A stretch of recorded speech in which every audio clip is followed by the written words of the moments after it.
Did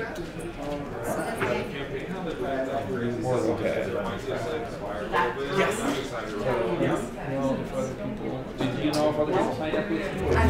I was just looking at some that there were, I know few are, yeah, it's just that there were still 2 seats available. Oh, okay. Well, then we'll get started. It's just funny.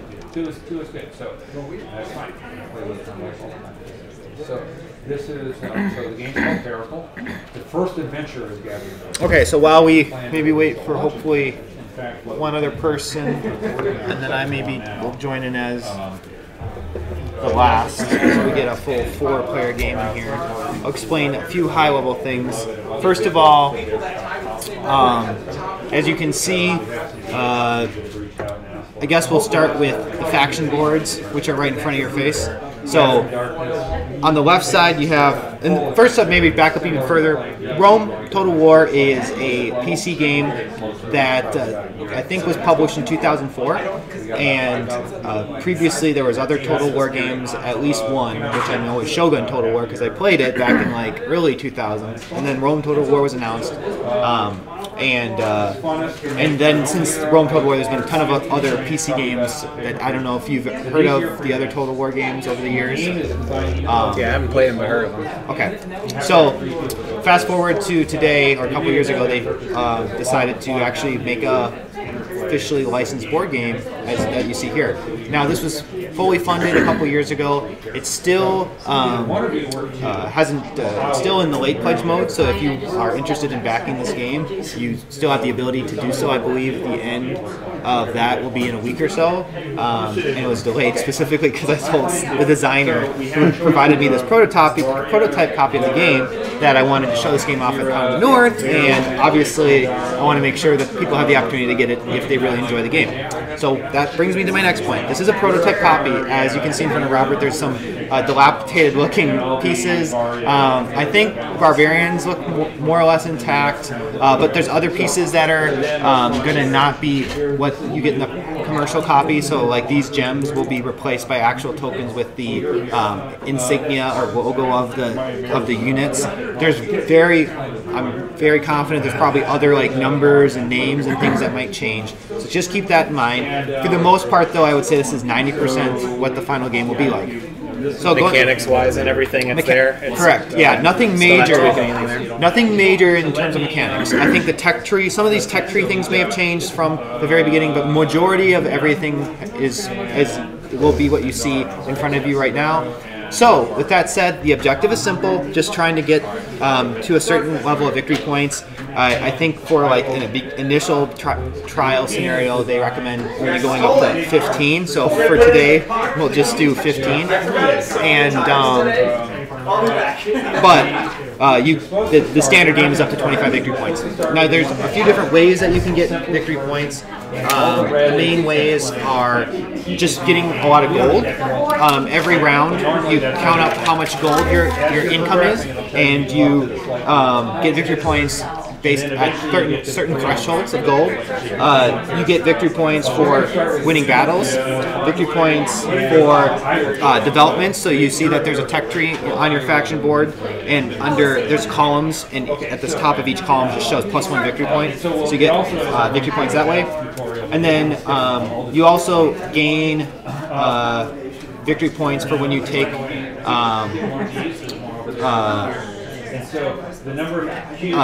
the home region of a enemy. So that's essentially how you're getting victory points, and then how you end up winning the game. Okay, so now going back to your faction sheet, there's a few different things that I want to quick cover. First, in the upper left, we have a political track. So that starts at the colors of the tokens, of course, represent the different factions. Red is Rome, green is Barbarian, purple is Greece, and yellow is Carthage. You start neutral, but through various game actions, they can shift up or down, and shifting up or down you might want to shift them up or down for various reasons. So I'll leave it at that for now, to avoid getting too bogged down into the rules, but just know that there is a political track in this game to keep track of your current political standing with the other players playing the game. Below that, we have the purchase menu. That's more or less self-explanatory in terms of on the left is what you're buying, and on the right is the cost in gold. And for the most part, it's units that you're buying. The unit cards are in the stack in the upper right next to that reserve cards area. So each of those cards, for the most part, are going to have a cost. There's some that say upgrade at the bottom. You get those if you win a battle, and that thus are gaining experience and can upgrade your cards. Then, of course, towards the lower part of the purchase menu, you have structures. So you have 5 different, 5 different types of structures that you can build. Each provide a benefit of some kind to, we'll say, some sort of economic benefit for the most part, except for the fortification or the walls provides a defensive bonus, and then garrison or barracks allow you to recruit units, and then you have roads and we'll say, I think we'll call these the markets. They provide more of an economic bonus depending on where you place them in relation to ports, the port symbols on the board. So we'll get more into detail when those come up. But that's the purchase menu. And the only other thing I didn't cover is you can also buy naval units. So Navy units are generic, and that actually kind of aligns to the PC game, where there wasn't real flavor in the naval aspect of the game. So that holds true in the board game as well. And each faction gets 3 each besides the barbarian, so you can put those 3 underneath each of your boats to represent your 2 fleets that you have. So barbarians still get 2 each, so you still start with 2 fleets. Just not as many cards. And then you can see under the boats? Under the boats, yep. Yeah, it's got navies 1 and 2 right there. Okay, so then all right, so then we've done and then you know buy general. Oh, and then you can spend money to remove unrest. Those are these black cubes. Throughout the game, you can get unrest for your regions, and those subtract your income from that region, so it's in your best interest to get rid of it so that you get your income coming in the future. So that's the purchase menu. Then we look at the development track. I'm not going to go obviously through every single development for each nation. They're pretty self-explanatory, and you have to follow the flow of the track. So you start on the left, go to the right. A lot of them are going to be just related to military units or allowing you to actually recruit certain military units. But then there's other additional flavorful types of technical or developments you can have depending on your faction, because the developments are asymmetric. So, with that said, we can move to the board, and I can explain this real quickly. Each region is obviously separated by these are separated accordingly. There's some regions have thicker lines denoting difficult passage, so it takes 2 movement points to move across areas with those types of borders. Otherwise, movement isn't overly complex. Same with sea regions. Sea regions are obviously connected to one another as shown on the board. Each region is named, and then on the right is a square with a number on it. The number and color are related. 1's green, 2's yellow, 3's red. And that denotes the economic income of that region. So 1's 1 gold, 2's 2, 3's 3 gold per turn. But it also then corresponds to the defense of that region if you decide to attack it, if it's neutral. Or if there's no army there, you would have to roll a single die if it's 1, I think 2 dice if it's 2, 3 if it's 3. We'll get there once we start invading territories. But that's really the main things that you need to know about the map. There's ports, which I believe are for where you can place new naval units that you're recruiting, and also provide economic advantage once you start building, I think, roads and the markets. And then the other aspect that you'll notice are the train icons, which are you'll only see mountains or trees. So in the base game, when you're playing with the standard combat rules, which is what we're doing today, it doesn't matter if it's trees or mountains. Basically, it's just a number of icons there denoting how difficult of a terrain or area that is. So obviously here, 4 mountains means it's very mountainous, very difficult terrain. A lot of North Africa, as we see here, is just open plains, no terrain. That comes into play during combat. Some units are good with good in rough terrain, some are not. So I think that's essentially then everything important on the board. Oh, the last thing actually I do want to point out are the spaces with the M's. So the M is for mercenary units, and underneath the M is the name of the mercenary unit that you would then thus be able to begin recruiting if you were to build a barrack on that specific region of the board. And then that corresponds to then all these different unit cards up here. So for example, if you took over Alexandria, you now can recruit Egyptians, and then they have the Egyptian archers that you could start getting if you wanted to. And that's just that also pays homage to the PC game, where in the PC game, a fun part, and at least for me, was you take over new territories, you get kind of cool new units that you can start recruiting for your armies. So in the board game, the benefit is that some of these units have advantages that your standard army units don't have. So that's the board. Let's quick move then to the reference sheets that you have printed out.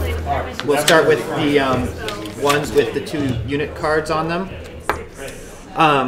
So this gives you and explains what all the different iconography stands for. Starting with the troop name, the faction symbol, the troop type. Troop type is important because there's a little bit of we'll call it a rock, paper, scissors mechanism, where depending on the troop type, they may be more vulnerable to the attacks of other units that have strengths against that troop type, and we'll witness that once we start battles. Then we have the dice that they're rolling. There's 2 different sets of dice that you might be rolling depending on the terrain. So I just explained how in good terrain, you roll then the good, they call it good going dice. And then if you're in difficult terrain, you roll the difficult terrain dice, which generally is not as good as the good going dice. But each unit has its own flavor there in terms of how good they are in each type of terrain. And then on the bottom, there's that difficult terrain. There's special results based on the terrain and symbols that are rolled for certain units. So typically, if you roll an S result on a die, it has no special meaning. But for some units, as shown in this example here, an S would actually be an automatic kill. That's what that skull symbol means in the bottom there. In difficult terrain for that veteran hoplite unit. So no need to really worry too much about that right now, but just trying to give you an understanding of what all that means. Once we again start combat, we'll go through all this in a little more detail. And then the right side is gives you an overview of what the generals do. More stars in a general. Oop, I'm getting. All right. This is Simon's call. That's the call. We have it. Hey, Nate. Hey, Simon. Can you hear me, Simon? Hi, Nate. So this explains how to use the combat software. What can I hear? So what it does first is it says grab the map. Hi, Nick. We have like Hello. This box is full, and they're Hey, can you hear me, Simon? You know, grab map 40. Yes, I can. How are you? We're starting with Good. Okay, great. Just a second. Let me see if I can get my screen up for you. Brilliant. We want to make it fast and easy. There's no DM to draw. The video work. So anyway, you grab the map, and then next it tells you what are the victory conditions. You know, complex, this is really simple. But there'll be, you know, we can jump on Just a second. Sorry, Simon. No worries. whatever. And it'll tell you sort of what those things are. But we'll go ahead and get started. So combat consists of 3 phases. Let me know if you can. Oh yeah. Initiative, Oh yeah, I skipped. Let me know if you can see the screen. I can see it. Yeah, I can see the top-down view. Very good. Yeah. All right, perfect. All right. Well, hello. So we have two guys with us today. Interested in learning more about Rome Total War. I've gone through the basic rules already. For the most part, explaining the map, explaining the faction boards, and I was just starting to go through the iconography of the unit cards and the general cards. And next, I was going to move on to then the action cards. I think is the last major gameplay element we haven't covered. I will circle back to the color of the dice. So this is what's the term you call your dice color system, Simon? Oh, it's the triple C system, but you can just call them skull dice for short, don't worry. Okay, the skull dice or the triple C system. Is such that each die color it has a different strength and likelihood of this various symbols. And I was going to show you the chart, which I believe is in the rules reference, which I guess I don't immediately have it on. You don't really need it. I mean, just compare a red one to a black one. Yeah, red has a symbol on every side. That's the best. Black is just two symbols and no skull. Skull's the best symbol you want. White's just a little better than black. Yellow. And your green, yellow, red. It's sort of like a traffic light. Oh yeah, that's the traffic light. So green, yellow, red for the remainder of the three. So that's it. Yeah. Yeah, you can see that. All right, cool. So that's the dice color system. That's going to come in. There's a lot of dice. What you should find just so is that every part of the rules is pretty easy actually. It's the only bit that takes a bit of getting used to is battles once you do the battles. But that's the only bit that's slightly tricky. Yes. It's how it all interacts that makes it a really interesting, sophisticated game. It's just the many decisions and choices you've got. If you're playing with the action cards, there's three. Actually, the final version, different to the one you've got.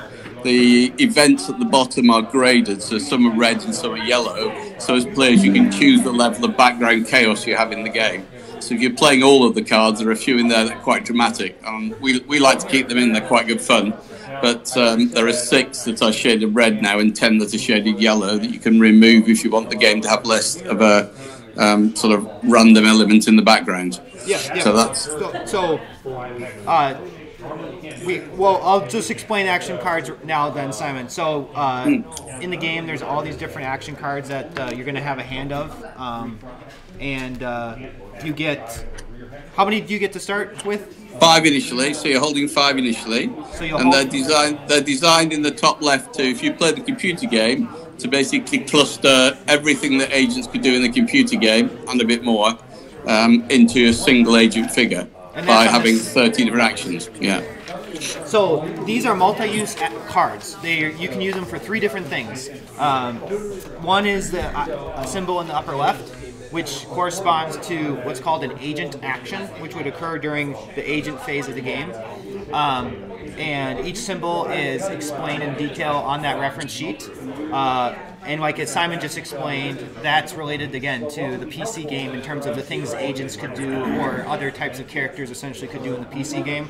Upper right is the gold value you can use. At what point can you get the gold for? So that's in the agent phase. You can cash them in the agent phase if you want to. Cash, yeah. So if you want to just get money, you can just hand it. And if you don't want to do whatever else you can with the card, that's another use for it. And then on the bottom is basically like an event that's specified in words and explains what it does. And like for example, this one says block agent, which says cancel an agent action being attempted. Enemy agent returns to home capital. So like maybe you have an agent trying to assassinate your general. You can say, "Oh no, I'm going to block them with this card," and then now they're sending their agent all the way back to the capital. So a lot of different types of events and agent actions that add a lot of variety, and also I would say suspense to the game, because you never know when another player might have one of these cards that actually could really mess up your plan if you had something in mind over the course of a few turns. So that's the action cards, and yeah, I'll give 1, 2, 3, 4. There's 5 for you, and then 1, 2, 3, 4, 5, and then 1, 2. Simon, in terms of game setup, if let's say we only have 3 players, is there an ideal 3 faction setup? If you're doing 3-player, I either drop the barbarians or drop Carthage. Okay, so I'll play Greece and drop Carthage. Yeah, and just leave the southern bit independent. Yeah. Okay. So no problem. And my recommendation to you would be just to crack on and start playing, because usually what happens is by the time you've done 1 turn, everybody's got the hang of it. So first turn, don't think much, just do. Yep. And then second turn, start thinking. Is my usual recommendation. Yeah. So first thing we do is just initiative phase. We shuffle the initiative cards. Any questions before we? We'll just have to get into it, right? Yeah. I mean, I'm sure you have questions, but I don't want to bore you guys to death with pre-game rules. As Simon said, it's really not an overly complicated game once you get into it. The battles is where there's a little more nuance, but it's otherwise pretty straightforward. So we'll start with the initial initiative phase. What's unique about this game is that we shuffle the initiative cards randomly and then hand 1 to each player, right, Simon? Yep. And then you can bet additional gold. You now have a number in your hand. Have a look at the card. So each of us privately looks at the number that we just got. You're holding a number. The highest number you've got there is 4. 4's going to win. You can add gold to that as well as a private bet. So you hold them concealed in your hand and then declare the card and the gold simultaneously. So you can't use some money to try and make sure you steal the initiative to go first or last. It gives you a choice. So once you've decided how much gold to bet, show the cards simultaneously. So we each start. By the way, we each started with 2 gold, which is at the top of your faction board. So secretly decide if you want to bet any additional gold to your initiative card to basically increase the value. Which right now, as you don't know how to play yet, probably you don't need to bother. Later in the game, you'll find it can be very interesting because you realise you might want to go first or last, or you might want your ally to go before somebody else. So it gets quite interesting as the game develops. So, yeah, maybe for this first round we'll just flip. Then Sounds good. Yeah. So I had 3, which meant I would win initiative since that was the highest because we theoretically none of us bet. Yep. And so then, do I choose the arrow direction too? You choose. So the winning player of the initiative gets to choose 2 things. They get to choose who goes first. Okay. Yeah. And which direction of travel the turn is going to be, the round is going to be played in. So sometimes you can do it deliberately to get your ally to go first and you go last, for instance, or the other way around. The person who has the initiative keeps their number face up. The other 2, if you see the other side of the card's got arrows, you flip them over and turn the arrows to remind you which direction it's going in. Okay, so then you'd each turn them right to the. Well, I'm just going to say clockwise. So you're going to go clockwise, so turn those and they act as a visual reminder of which direction it's going in. Yeah. That's it? Yeah, you got it? Yep. Okay. Okay, cool. That's it. And then you got 5 agent cards each, so you're going to repeat that every round. What you'll find is the game typically is 4 to 6 rounds if you're playing for the 15 mark. So the rounds play fairly quickly. The 2 time-consuming bits tend to be the campaign phase where you get the battles, and the spending phase takes a bit of thinking at the end. So so second phase is technically is agent phase, right? It is. That's wrong on the board. It goes initiative, agent. Yeah, that's the board improved change that's been made since that was an error. Yeah, and that prediction. Where do you place out your agents on the board? You place them out as you deploy them from anywhere in your own territory, and they move up to 5 areas, and they can go from port to port by sea, so just count the sea regions in between, or they go by land, and they're not affected by mountains and rivers, whereas armies are. And then you complete both of all your agents before the next player then takes their agent. Exactly. Yeah. Exactly. So if you're going first, Nick, you do your first agents, and depending on what cards you've got, you might choose to do different things. Decide if you want to cash some agent cards. Decide if you've got cool events you want to save. You do those, then you pass them across to top right as I'm seeing it, and then bottom right. Okay, so then this is where you can look at your reference for the agent actions. And as Simon was saying, since I'm Greece, like my agents are going to have to start somewhere in the purple territories, and then they can move up to 4 spaces. Do they have to worry about terrain? Did you say 5 spaces next? 5. Do they ignore terrain? Yes, agents move 5 and they ignore the rivers because the reason I reduced getting an army across the Alps is very different to getting a man across the Alps. Yeah, no, makes sense. Okay. Yeah. And what else was I about to say about agents? And your early decisions as you go through, typically you're wanting to make use of treaties and trades to try and get yourself earning money, or if you want to be aggressive, you try to use riots and unrest to cause somebody chaos. Those are the two sets that are probably early ones to do. Usually assassinations, sabotages, things like that you're saving for a bit later, but they're very useful a bit later. Okay, so yeah, let me see. So, for example, then can I reach? So if I go here, oh yeah. So with sea travel with agents, can they just go right over the port to port? So they go port to port. You count the sea regions in between, and it's actually 5, not 4. Nick, you said 4 earlier. It's 5. 5 for agents. So yeah, you can see this, right, Simon? So I could start them here and then go 1 here, and then is it 2 to there or 3? Yeah, it's 2 to there. Well, you count the sea regions in between. Oh yeah, so it's 2, 3, 4. Yeah, sounds right.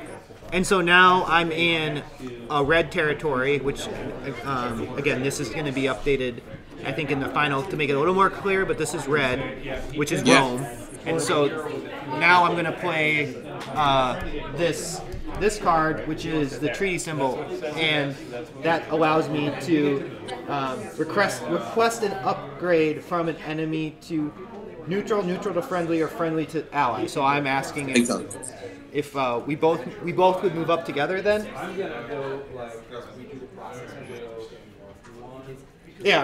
Yeah, both.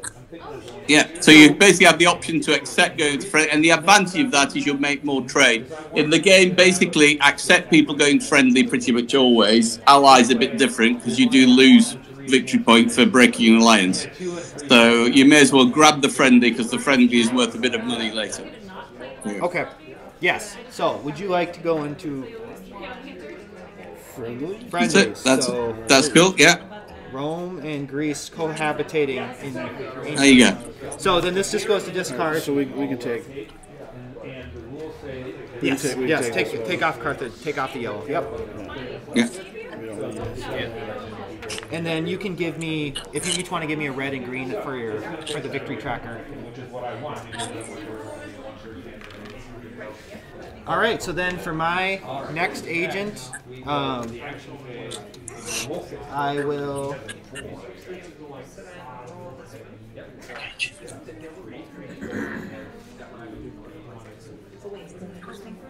That's only if you're all cryptic. No. I think I'll just. No, 2d4. Yeah, if there's nothing specific I want to do, should you just... Then place him somewhere useful, so since you've got somebody in Roman territory, get somebody up to barbarian territory. Okay, that makes sense. So I'll place him down there, and then I'll go 1, 2, 3, 4, 5, as they progress towards... That's it. And then just decide if you want to cash any for gold. And then you pass it on to the next player. Yeah, sure, I will then... I'll put this one... for 3 gold, let's say. So I'll just take 3 gold from the bank. Yeah, you're done. And once you've got used to this, you'll find this phase is very quick. Yeah, it's memorizing the different icons in the upper left. It is, yeah. Once you've got used to the icons and you've got your plans going together, it's a very quick phase. So Robert, your turn. Take this off.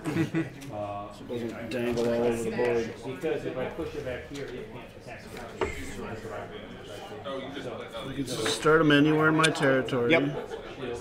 Yep. 2, 3, 4. Now he's in barbarian. Yes.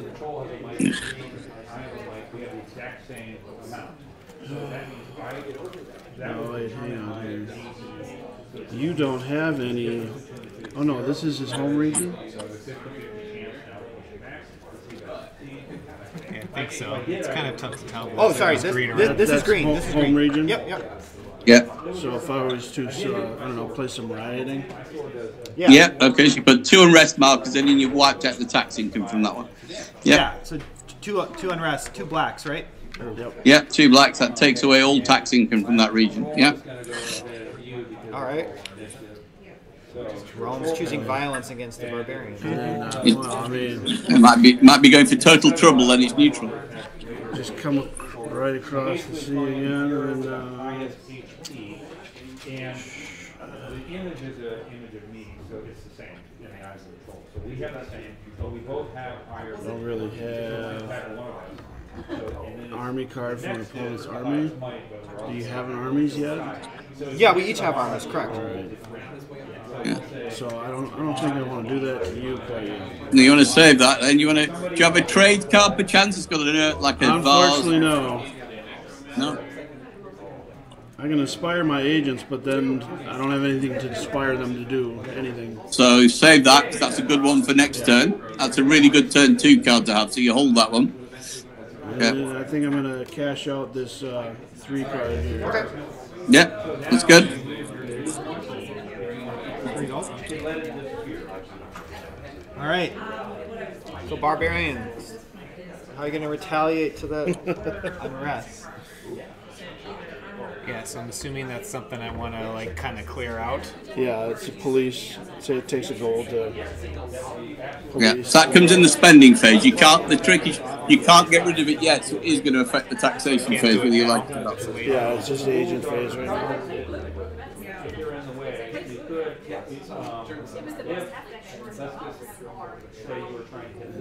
So The phase are listed way over there. I can't see yeah. them. See, initiate taxation agent campaign. on spending, yeah. So can I, if I do this, do I need to get the person out of there first before I get rid of the unrest? So I have this like catch enemy card. I don't think so. Like, do I need to like make him leave first or whatever, or no? What card is that? I'm sorry, what's your name? I got Robert. Enemy force enemy. Agent back to base. Okay, Yeah, that's back at to the base. bottom of the card, is it? It says Okay. can be canceled. Oh, campaign phase. phase. Never mind. Campaign. Yeah. I see. So I can only really do one thing then in this phase, Yeah. which is Okay. regional revolt. Save that. There's nothing to revolt yet. That's for something that's been conquered. Yeah. All right. So I can't use any of my cards really for this. So phase. just distribute your agents into useful places for later. Yeah. So what would be like? The 2 capitals, the 2 opposing capitals, or put them with opposing agents is a good start as a starting position. What's the barbarian capital, Simon? There's no. Carnarvon, if in the final map, Carnarvon is worth 2. 3, 4, Yeah. and did you hear what he meant? This very top one here, or no? This one, Simon, to fall. Carnarvon, it's in the top of France. Carnabum. Sinarbrum, okay. That's it. Yeah. And so this is, it's harder to walk across here. Yeah, not for those guys, Oh, only just for armies. Okay. Yeah. So, yeah, so 2, 3, 4, 5. Yeah, you'll get to Greek territory. There you go, and you're done. And just decide if you want to cash anything. Anything that doesn't look useful to you, just take the money early on.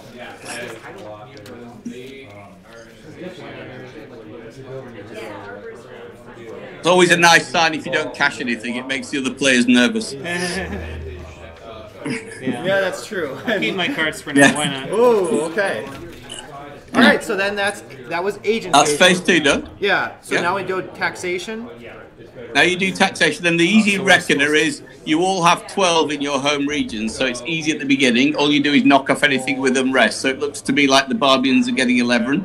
Everybody else is getting 12. Okay. So, oh no, these are. So And you have 3 sizes of coins. You have a Yeah. 10, a 5, and a 1. And these will.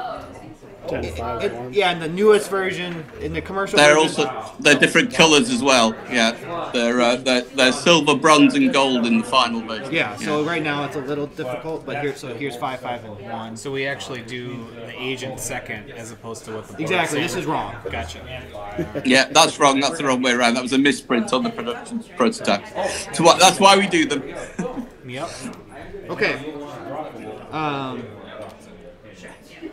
And now you're into campaign phase. So the Greek army is going to appear on the board and start moving. And again, they appear from home territory. Home territories. Okay.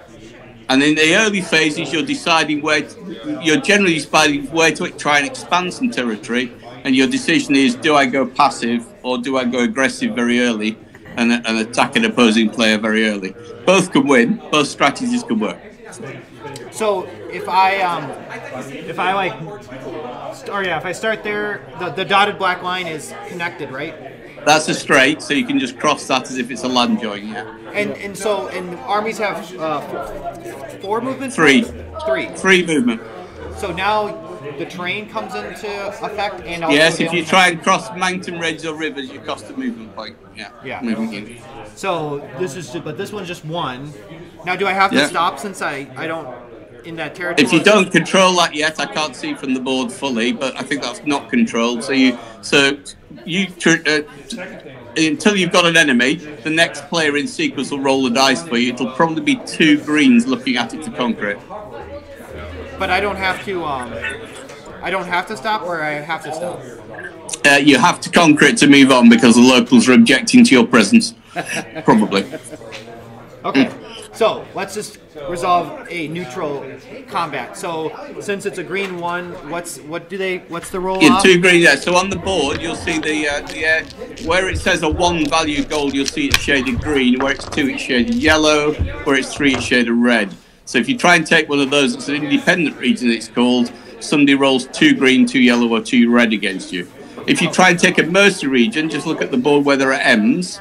You'll see that they've got specific dice against those. So they replace that roll. They're a bit more interesting than mercenary regions. So you can roll against me. A couple of greens, yeah, and you're trying to get away with a bit of fortune of being able to subdue people without your army suffering much. So swords and a blank. Okay, so a skull will be a dead main battle card.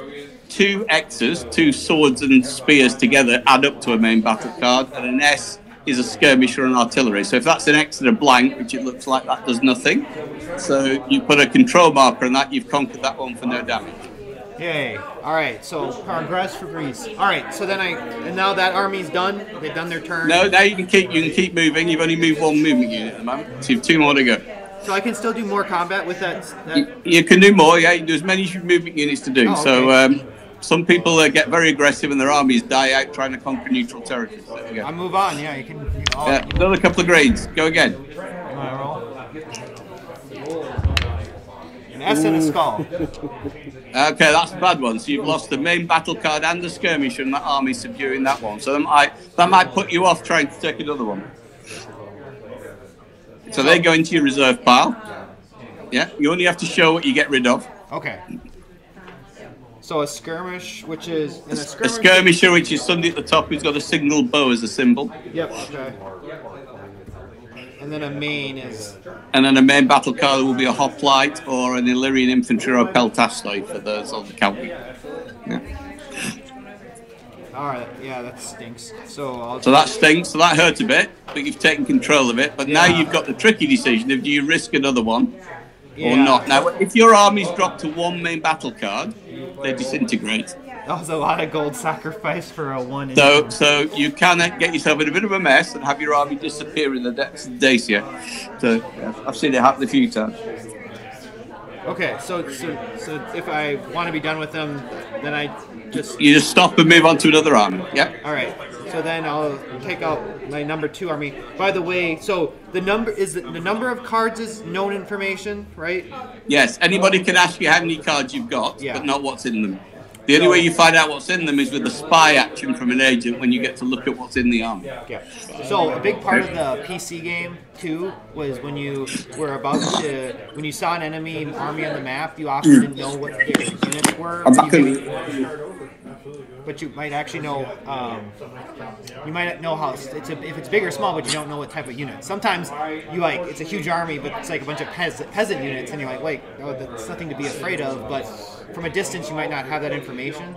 So that's kind of replicated in this game as well, where you know the general size of the armies based on the cards in each of our army stacks, but you don't know the exact type until either you do that spy action with an agent, which can be very beneficial because maybe you want to fight infantry and then you find out that the army is actually all cavalry, or you just go and decide, hey, I'm going to try to attack this army and hope it's something that I can do well against. So yeah, anyway, so with that said, getting back to placing my number 2 out on the board, do I want to get the Thracians, Simon, right away? Hey, I don't know. That's a call for you. It can be a bit sweaty, that one, but yeah, I'd give it a go just for the fun of the game. Yeah. Okay. I'm gonna place these guys down. Go one up for the Thrace. Okay, so they're hard. They're one of the hardest to subdue. I think they're 2 reds and a yellow, are they? Hardest mercenaries to see. Yeah, he doesn't want me rolling. 2 reds and a yellow. Yeah, this is where a triple skill I've seen a few times is horrific. So a main and 2. Main and 2 skirmishers. Okay, you may not have 2 skirmishers, so you may only lose 1. If you haven't got one, you don't lose 1. So you're looking through right now for a card that matches that you have to give up. Basically. So he's saying, a skirmisher card is a card that has an arrow symbol in the a upper single left. bow in its symbol on the top Sorry, left. bow symbol. That's called a skirmish unit, and a skirmish unit is like a subclass. So you can have an infantry skirmish unit, you can have a cavalry skirmish unit. But exactly. Yeah. So I need to get rid of 2. So there's 1, my javelin unit, and I guess I have to get rid of my Thracian cavalry. You do. Your Thracian cavalry. Yeah, that's it. And then I also have to get rid of a main battle card. You do. Yeah, these Thracians are a bit sticky. Yeah. So the main is just basically anything but a card. Anything but a skirmisher and artillery. Yes. So I guess.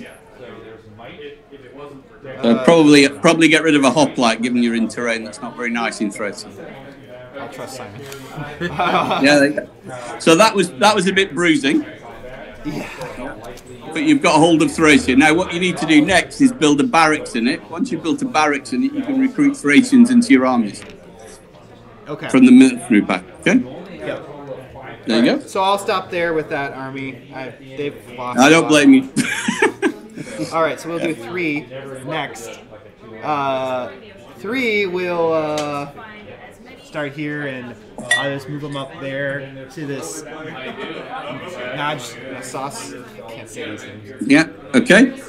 And yeah, so I'll let Robert get another rolling. 2. Oh yeah, 2. You're right. Good.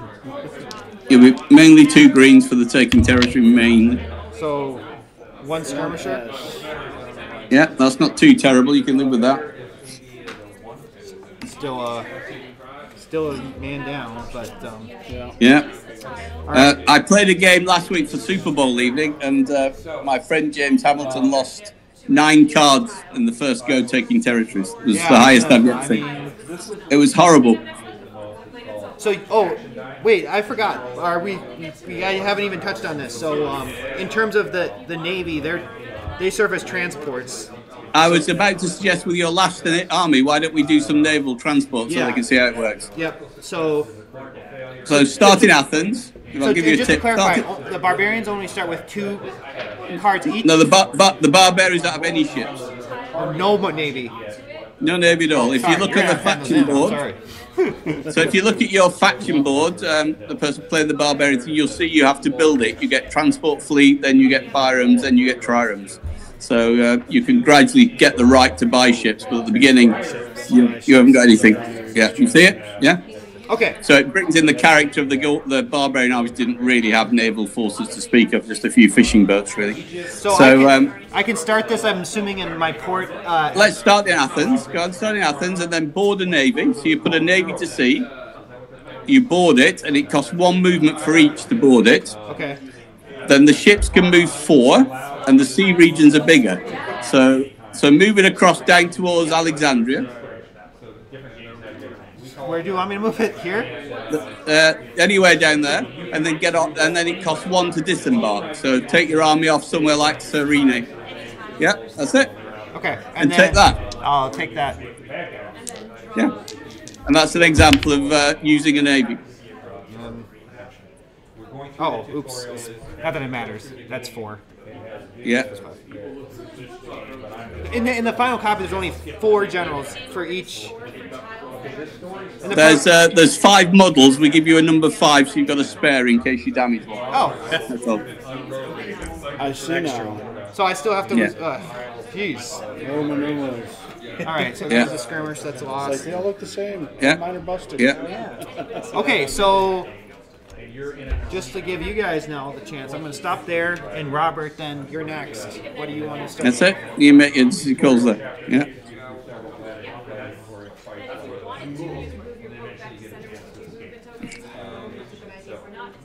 And navies can, of course, attack each other. The thing that's different from navies to armies is navies have an intercept right on anything in an adjacent sea region. Okay? So can he just 1 and then 2? I can see that. So basically, you'd be 1 to go onto the navy, 2 to Yeah. hop off in the island. Yeah, that's it. Yeah, that's Conquer that, and then you can hop across the strait to the last one, and you take control of those islands. That's it. That's a skirmisher. Then the 2 swords. Yeah. So if that's army 1 or 2, it'll have a velites in there if you're the Romans. Okay. Yeah, that's it. So you just lost those, and the reason you lose more S cards is because in reality they act as scouts for an army. Does he still have a movement left? Yeah. So again, So then you skip him across the strait and try and take the other one. So pop a control marker on the upper one, on the upper island. I can never remember which is Corsica, which is Sardinia. 2, which Oh yeah. I just have swords and shields left. Can you? They're gonna. What was the roll? It was 2. It was 2 of the 2 X's. So you lose 1 main battle card. Yeah. So you'll have to discard an Italian infantry or a legionary or an allied cavalry. So if it was just 1 X, then there was no effect. No effect. No. They accumulate. Yeah. So single X is not scary at all. Yeah. All right. Oh, a single X Mine- isn't a skirmish unit. No. Only the S's take the skirmish units. Oh. Yeah. Were we doing that right? Yeah. Yeah, you did. Yeah. The S is a full So hit. you're for the first. Your first. In here there was an S. Yeah, it was an S. It wasn't. Okay. It was an S and he took a Okay. velites. Yeah. All right. Yep. So I assume he's done then. And he's done. You've got it all spot on. So you've taken those 2 islands. Now, so you've done actually on, off on 1 more. So you've done 3 with your army. So your army's finished. Your navy has only actually done. You put it to sea, and it's only done 1 to board and 1 to go off. So the navy actually has 2 left if it wanted to reposition itself. All right. Can the navy go through here? Yeah, yeah. You can go north of Sicily. I think is where you're going. Yeah, go through that gap. Yeah, that's it. That's fine. Okay, go on to Army 2, and you can see, you know, even as beginners with me helping you, it's very quick, isn't it? It gets more interesting when you start hitting each other. 2 blanks. So is that an invasion of Sicily going on? And no okay. real resistance there. No, excellent. First Punic War. There you go. You're grabbing hold of it. Yeah. No Carthage to get in the way. Oh, that's stung. See, that's the one that really stings. And if you only have 3 main battle cards left and you risk it, there's a 1 in 36 chance of an army disintegration. So it's a decision you control, but it gets a bit exciting at times. Right, so what do I have to get rid of then? You have to get rid of 2 main battle cards. So with the Romans, you'll have Italian infantry, allied cavalry, and legionaries. It would be anything without the bows. Bow and arrow. Anything without a bow symbol or an artillery symbol. Yeah. All right. Allied cavalry and infantry. That sounds sensible. Yeah. And then you probably don't want to go any further with that one. Nope. 3. And one of your armies is a reserve army. It's quite small, so you've got to be very careful with that one. Yep. Yeah. I noticed there was less and less cards. Yeah. You've deliberately got a mix of army with 2 strong ones, a medium and a reserve for the Romans. So if it's a reserve, I just want to put it out. Yeah.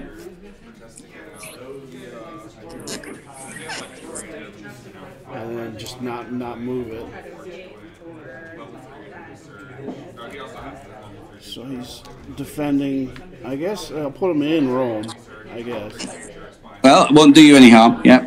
So how many fewer cards? This has 6. Yeah, so each army composition is a little different from one another, Oh, okay. which is just It is. starting For Rome versus barbarians. This had 7. Gotcha. Yeah, Yeah. This has 3. Gotcha. That's the You might have smallest. a lot more on the end. yeah. Yeah. What was the just because their units are stronger?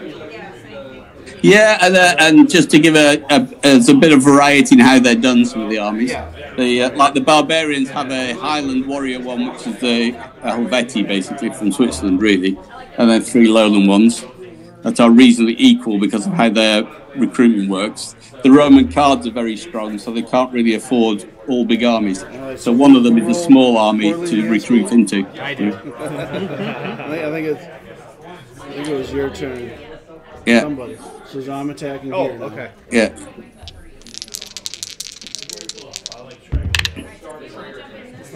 Nothing. Yeah. Just a half. And if you want to quickly see the power of the Romans early on, even though they're low quantity, just compare the dice of a legionary card with a hoplite card and a lowland warrior card, and you'll see the difference straight away. They're really potent, the Romans. So. Okay, looks good. I think just stay there. It's not too big of an army either. All right. Barbarians.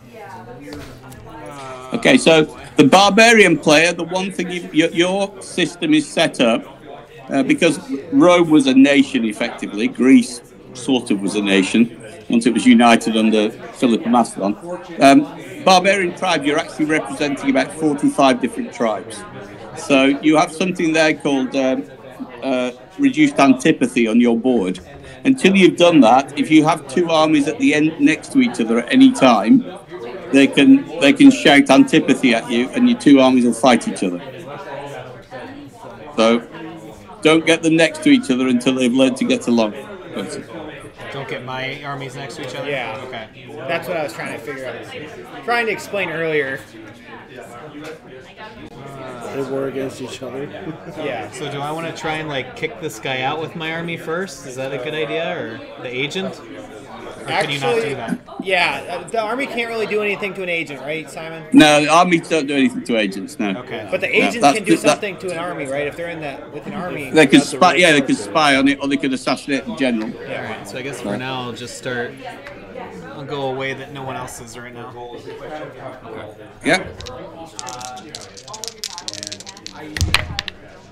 So just a skirmisher. Yeah. One guy with a sword. A bow. Or bow. Looks like a sword. Single bow symbol will be. And they'll look like a skirmisher. He'll be a javelin or a slinger in your army. Alright. Then put this on there. Keep going for You now. didn't have anybody with this symbol? No. Or wait, yes I do. Okay. I thought you had to match that symbol. No. Okay. Let's move one here.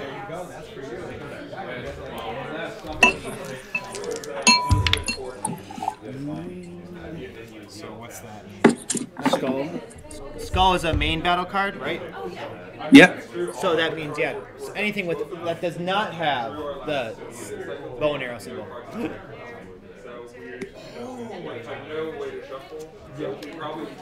But just one of them? Just one. Yeah. So you'll be a lowland warrior or a highland warrior. That's what you probably want to get rid of, depending on which army it is. So like that guy? Lowland warrior? Yeah, that's good. Alright.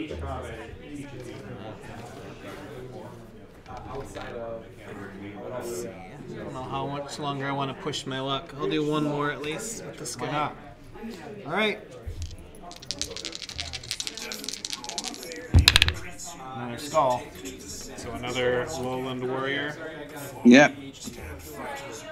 So you're probably down to 2 in a chariot now, so you got to be a bit careful.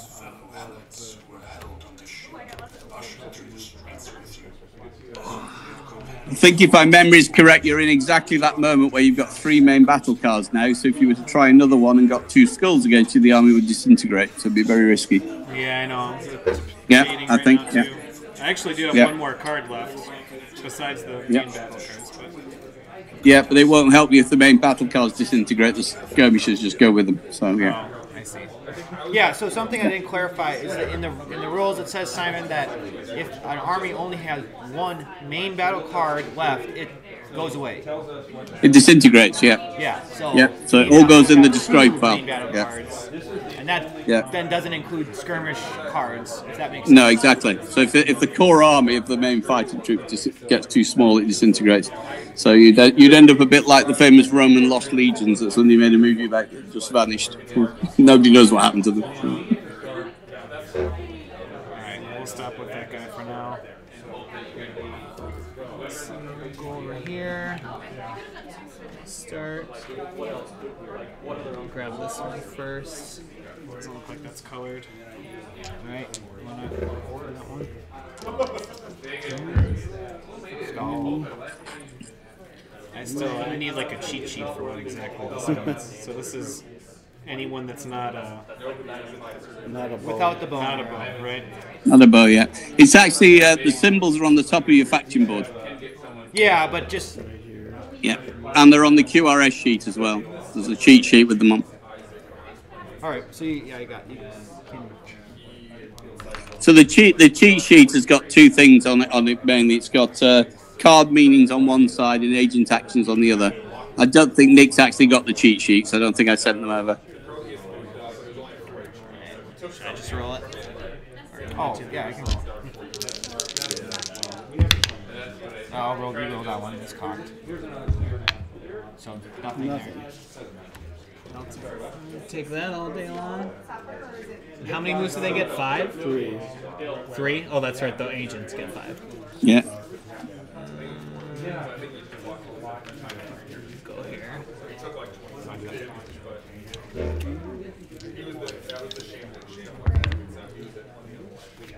S and a blank.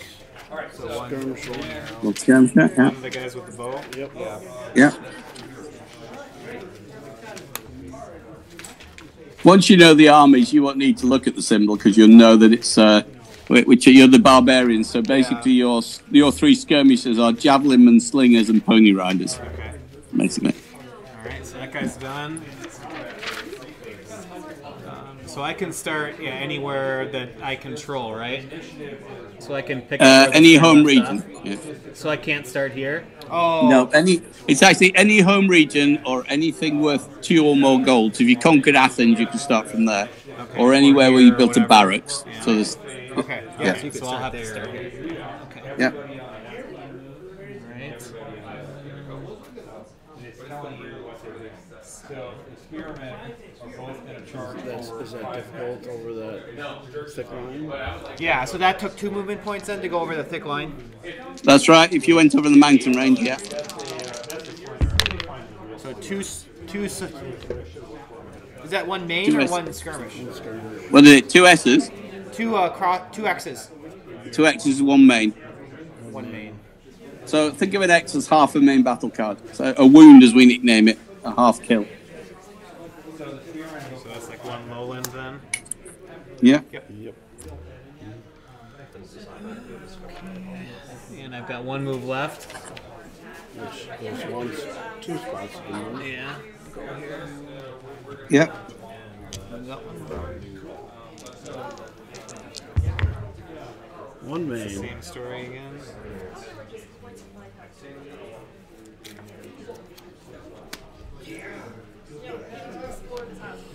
Right, last army. I can tell why this is a reserve army. One dies and it dissolves. You might want to go up. And So that's done as that's a deliberate temptation. You may want to risk it, but if you do, it could disintegrate. That's a good idea. Take Britannia with it. Yeah, okay. Yeah, not a bad I call. didn't even see that little area of the map. It's actually free gold, but it takes the army a long way away from the action. It's an interesting trade-off. That's where Simon is. Yeah, you just need to come a bit north. You need to come to Eberarkham to be near where I am. Okay, nothing then. Any up one there? Yeah.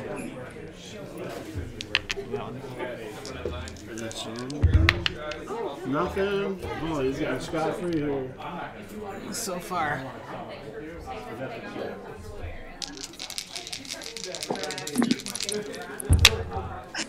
Oh, two skirmishes. We found the resistance. So if I've got one with a bow, and then if I don't have another one, That's a man. Simon, if they don't have any skirmishers for S, do you just not? You don't lose anything. Yeah, you only lose them if you've got them. Just the one. Yep. Yeah. And then he's done with moves, and that's my 4 armies. All right. Okay, so you're all on the board. So what you'll find is you can see the pace they move. It'll hot up next time because you'll be on each other in some shape or form. Either being friendly with each other and just staring at each other, or you'll end up fighting each other. So turn 2, things tend to happen unless you're all quite peaceful. Okay, so yeah, now So you're done. So you're now into spending phase. So basically, you're going to spend the money you've got. You have the choices of buying cards to go in your armies. Again, the barbarians have a restriction on that. The maximum you can put in any army is 2 main battle cards and a skirmisher. So that's representing the independent tribe that didn't recover easily. Everybody else can distribute them as they wish. You can spend money on developments, on regional or on regional improvements. So developments is your development tree. You can buy 1 per row in a single turn, and you will get victory points for completing columns on those. Okay.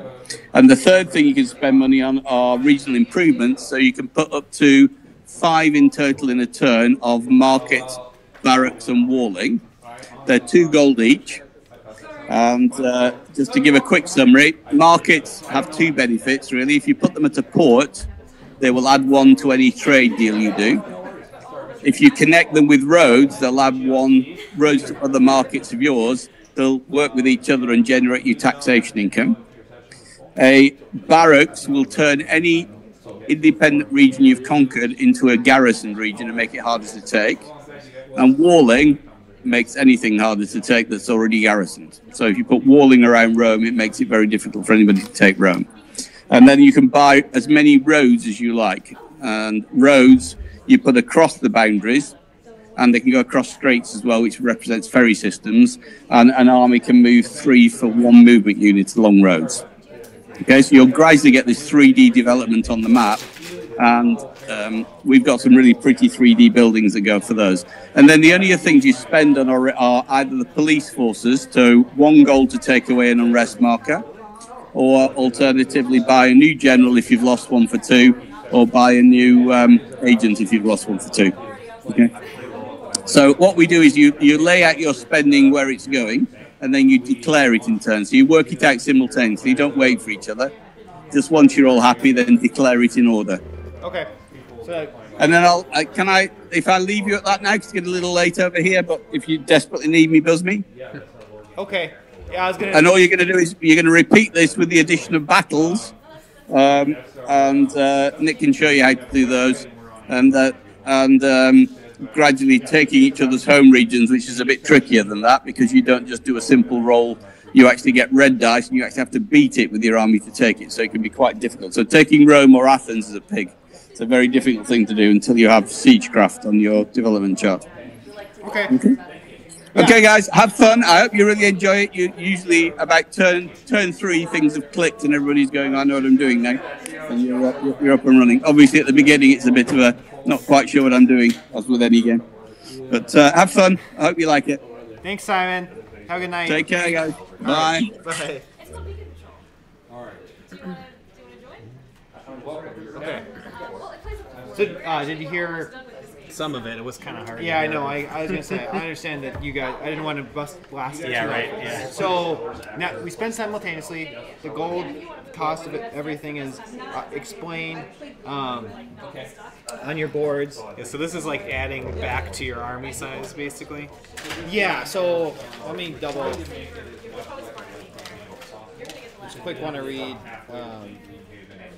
the part about. The goal is that we have the software access. When you buy an army,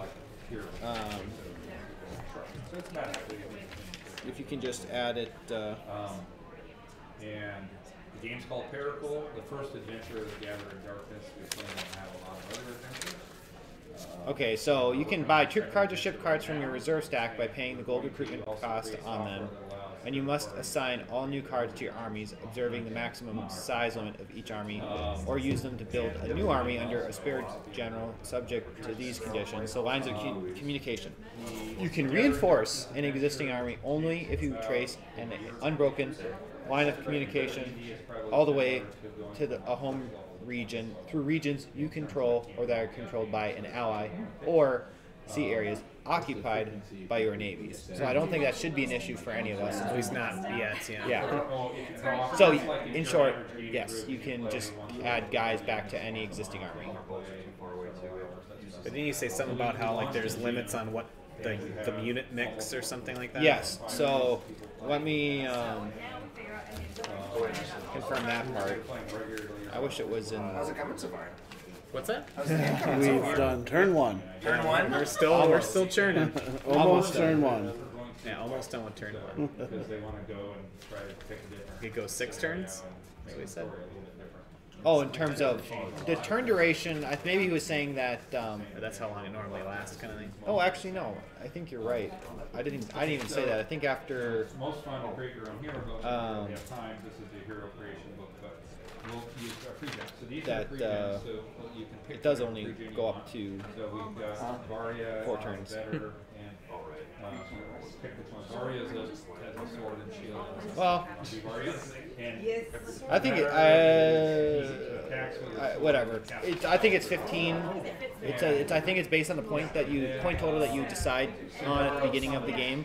And I was saying we'd do 15 for this round. Yeah. Obviously, at the con, I have it going to 6, so like we'll stop regardless at 6. But with that said, yeah, let me quick see if I can find that. probably wouldn't recommend Bear. I think it's 8.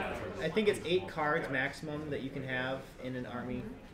Is like the. Okay. Yeah, I thought you said it was some mix of units too. But It is. It's more complicated than just. All right, so we got. Let me just see. Right, we have 4 people. Let's call this Con of the North. We've got. You are Varia, and Peter, you're. Yeah. Do you know how long the vendors are going to be here? Today they close at 4 or 6. Because I've got I just want a 70 millimeter statuette that I need to pick up. So Yeah, I mean, I thought they actually say. Did you just get the message or something? Yeah, right at 3. So right when we started. Okay. Good luck. If you want to quick go pick it up, I don't want to stop you from getting that. Yeah. While I look up the army. we'll be here. Maybe I'll go get some water. Actually, take a 1 hour little pit stop here. Windmills and piers. Yeah, I'll be back So to just start there. It's a little more complicated, but I'll teach you. If you make your hero, it would look like the green one. Yeah. So the one that's full color. That's what a true starting hero would look like. If you made your own, that's what you would start. In this game, it's been simplified a little bit compared to some other RPGs in that we just have might, dexterity, and knowledge. Only 3 abilities. To keep it a little bit simpler, might determines your hit points and how big a weapon you can wield. Our other combos. Dexterity determines the order that you act on, and also your likelihood that action is going to be successful. Where do you get those, by the way? And then knowledge determines how complex a discipline or a spell you can learn, and also how many you can learn. Yeah, I don't think I'd like it. There's no How much are the ones? He had something to go and get. any hero.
It's deep space. If you roll that, it's a success. Cool. This is a critical success. There's a critical success. So I found my sixth army here. Under a number. Yeah. I'm gonna add that to your. Occupies multiple territories at once. Yeah. Okay, so let me know if there's any other spending questions. I'm gonna road build. I can do that one. Do we get the upgrade right away now, or? Yeah, you just place it. Whatever you're checking increases the probability of success. We're doing a Is there anywhere that says has a cheat sheet for the benefits of all those? Yeah, The the different buildings. things we can build and buy. one rank. You're trying to roll a I don't one. see that on any of these sheets. Yeah, the reference sheets did not that I was given did not talk about You succeed. Okay, the successful. You building benefits. So I'm trying to find that. So therefore, 1 hero is successful. And this is going to. I would have printed multiple copies of that. There's But always art that comes up, and you can always look at it more and say, I wanted to dig in. there's the regional on the left. Visual improvements. Market located at port. Trade action.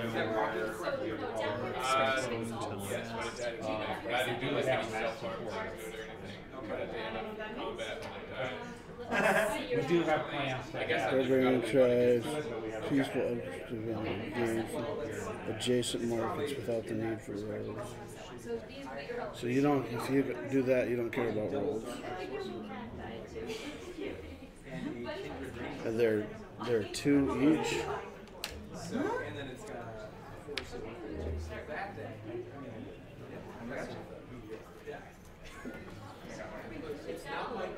Oh, that's right. Oh, I messed it up. Okay. I think I used the betrayer card. Yeah. Port Road or Market Road. The next fight will be against a troll we caught after it ambushed a merchant train.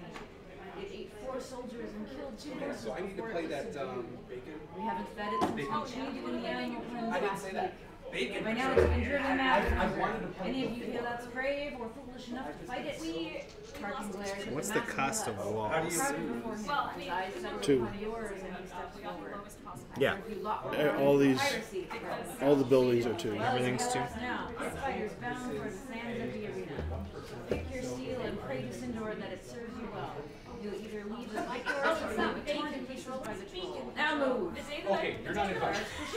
So the wall, we put the walls on like one side of the territory, or they just live in the Wall, territory basically? yeah, the wall lives in the territory, correct. So your might determines your weapon. I was excited So because I if followed your this as a might resident ranges this game was from coming. 0 to 7. So I saw it, 0 I is a grabbed nice it. So which one's walls? You're up. Well, yeah, walls are the squares, I think. Bigger, you do more damage. Because it's like trying to say that you, so you can like set stuff on top of it if you build like other things on. Well, basically the barracks are. So you're all relevant. So that would be 6. You have a short sword. You have a 2. You have a 3. There's no bearings. You have a 3. You have a short sword. Oh no, you have a bow. So you have a 2. And But anyway, Pony riders, and that means you could like buy that as a unit basically. So we'll go over it and explain. But that's the what- one thing that I was I don't see them out there. The tutorial covers a lot of other things. Pony Riders for. It's a tech development. It says recruit Yeah, so pony riders. That's out of next your own faction. You should so in you'll- here. Yeah, I got you. because if you look on your purchase menu, it should have like an asterisk next to that unit. Blinding sunlight. The cacophony of the crowd is almost unbearable. The tip of a spear prods you to move. As your pen reaches the burning sand, a gate on the far side of the arena begins to open. New general is 2. Defensive wall is 2. There's 3 tech developments, and then how do you keep track of those with these colors? Or I guess we'll need these for the map though. And so just regarding tech developments, just to clarify, You can buy more than one development at a time and then progress each line by one stage in a turn. You can only buy a development. You can buy more than one. You can only buy a development if all previous developments with arrows leading to it are previously existing. So you couldn't just like in one turn. You couldn't go like boom, boom, boom Yes. kind of thing. Yeah, Yep. that's fine. So how do I mark them? Oh, use your green things. Yep. But what happens if we run out of them? We can switch to using the yellow or black. Yeah, okay. Or coins, I guess. We could use. We have tons of coins. I'm gonna use yellow. That's fine. Yeah. Because I'm confident that I'm gonna run out.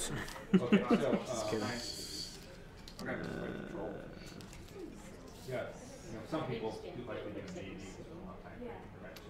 Oh, okay. So this teaches you one thing, part of the software, but not to skip that. So when you come to a combat, not to overcomplicate things, but We've all been working for hard. regional development improvements, it says you can. You may spend gold at a market, barracks, or walls to a region you control, and can buy up to 2 of these in a single turn. it's torture to do the setup. Oh, so I couldn't buy 3 walls like I I did? guess, yeah. Not that it's a huge deal, but Like my wife is played.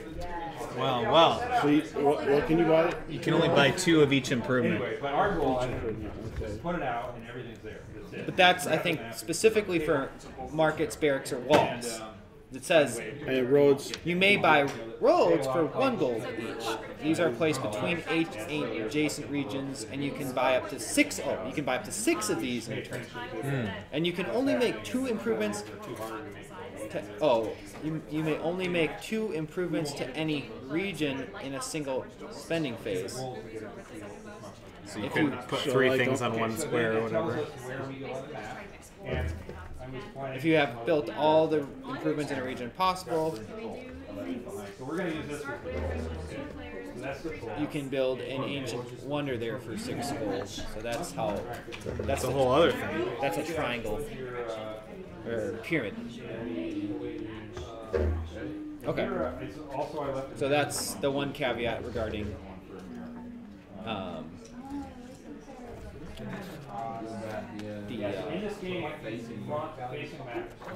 the caveat with buying improvements, I guess. There's a little bit of a limitation to that. Okay. So I'm. Oh, actually, what was the other thing too that I was going to say that I noticed?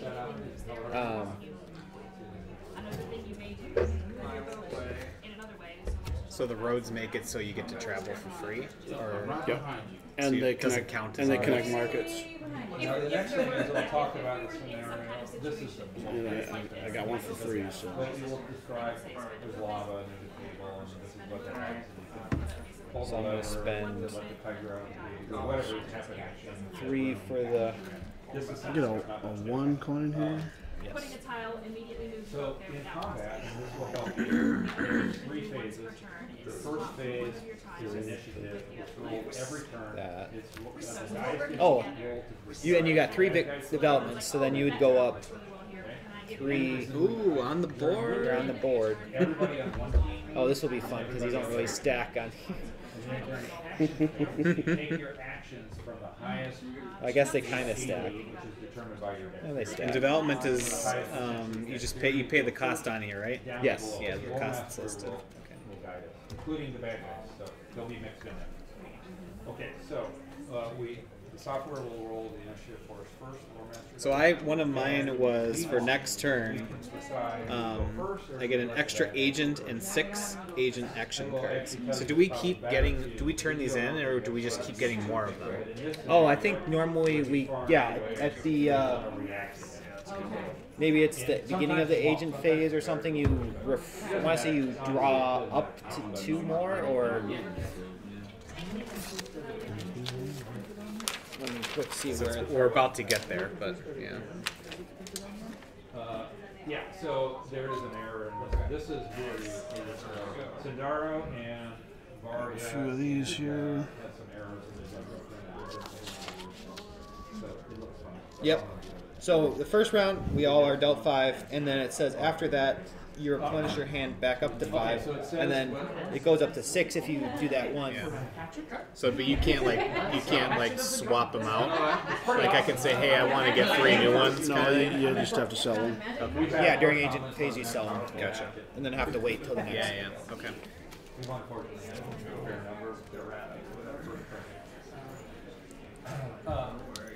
Anyway, so we have to work the troll. There's a lot of text that explains how it works for the first combat that gets smaller later, but basically he's going to go 4 hexes. No, let's put this over here so I don't spill it. So I'm going to buy my And the troll's gone, and then we get to move. So now barracks. this isn't going to be the Yep. Like that. We're all Didn't see that coming. whatever order we want. And this is where there'll be a lot of And then, yeah, we get some of those guys.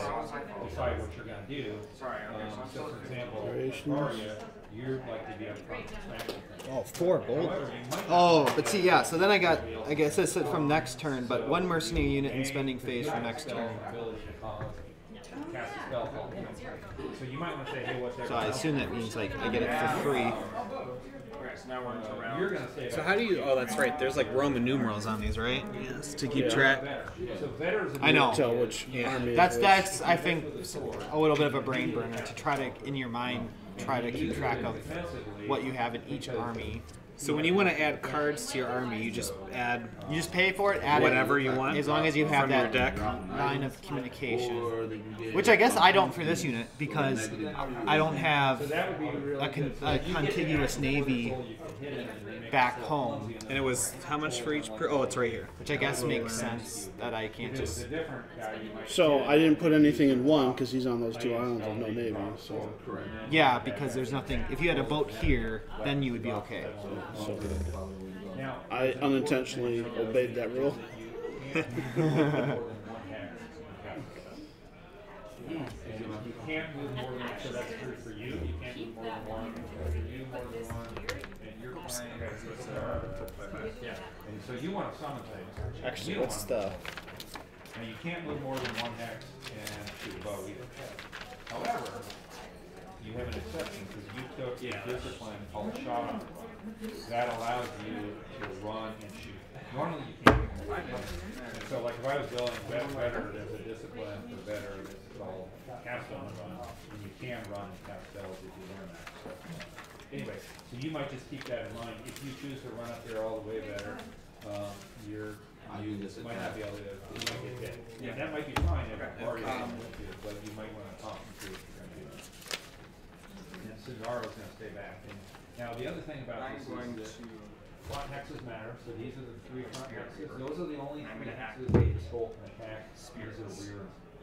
So all spirits in this game, you have to stop and make it for front hex. Yeah, we'll see how putting my reserve army in Rome. Oh, okay.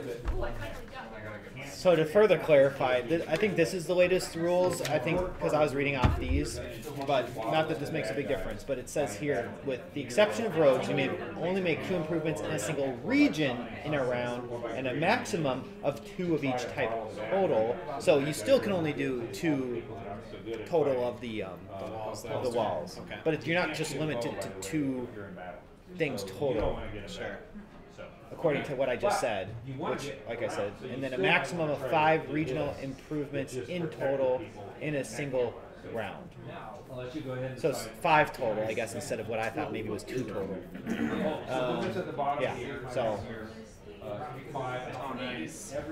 Okay. So I'll just go to zero. We'll say this was the market at a port. Athens, which is 2. You can't, in this game, you can't move through a hex of another person. However, you could just let Arya go first and then you vacate the hex. And then. Yes. So I would prefer to cast a spell. Does it happen 1 hex away, 2 hexes? Good question. So there are several different types of spells. You have 2 types. You have creation spells that have a C after them. You have a creation spell with a C. That spell will create something that will appear in an empty hex within 3 hexes.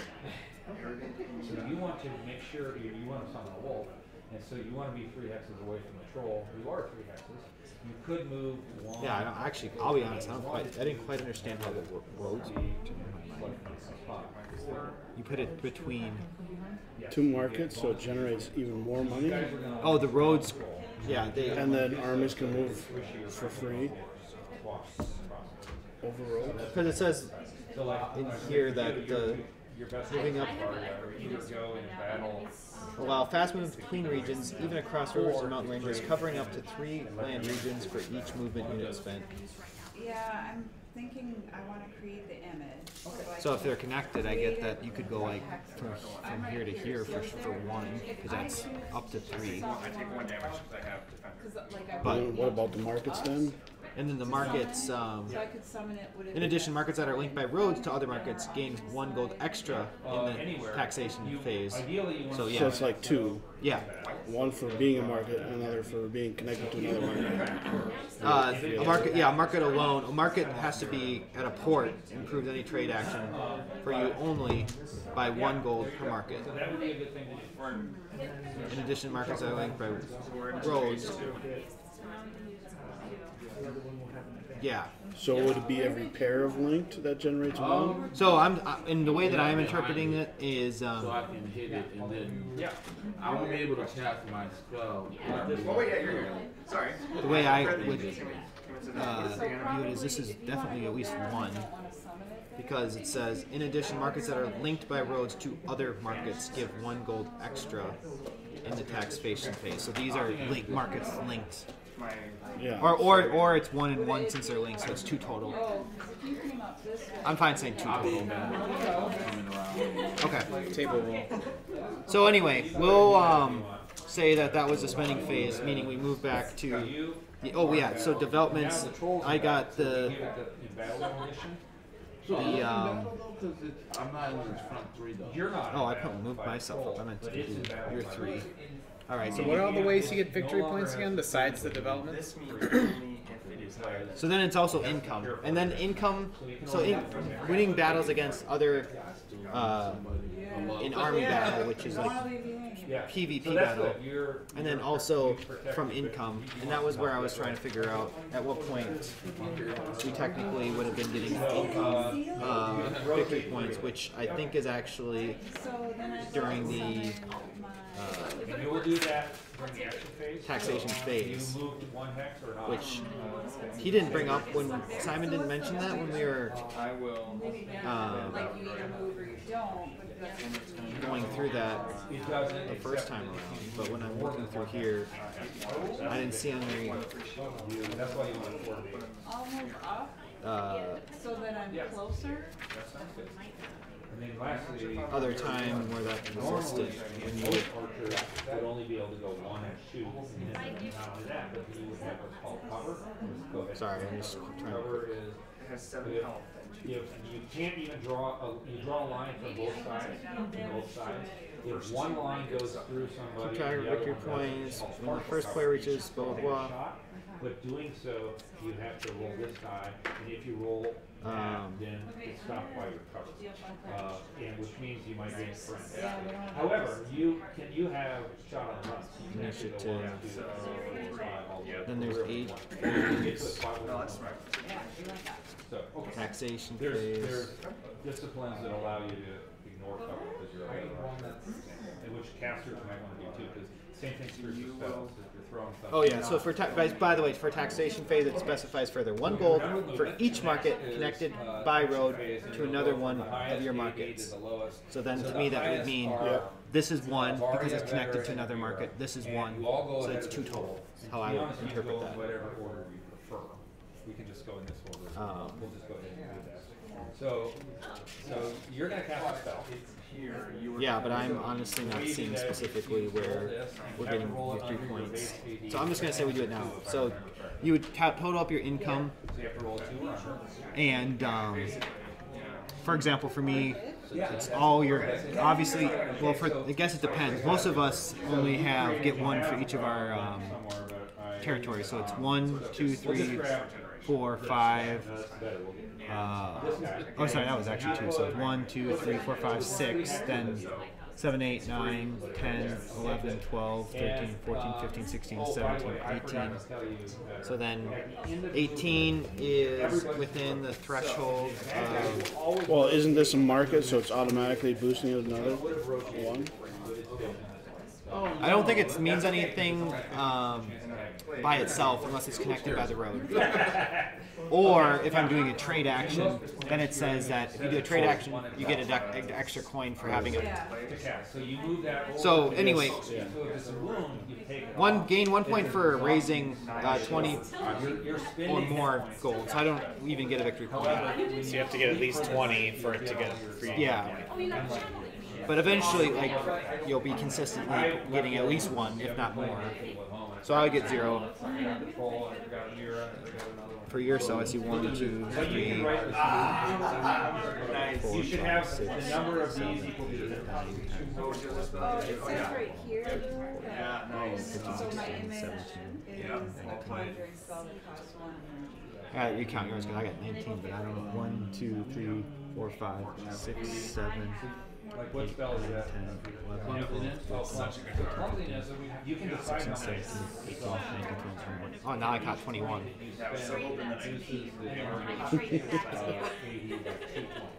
But his home region is 12. Everyone, that's what I was just going to say. Minus 1 for the unrest. So that's 11.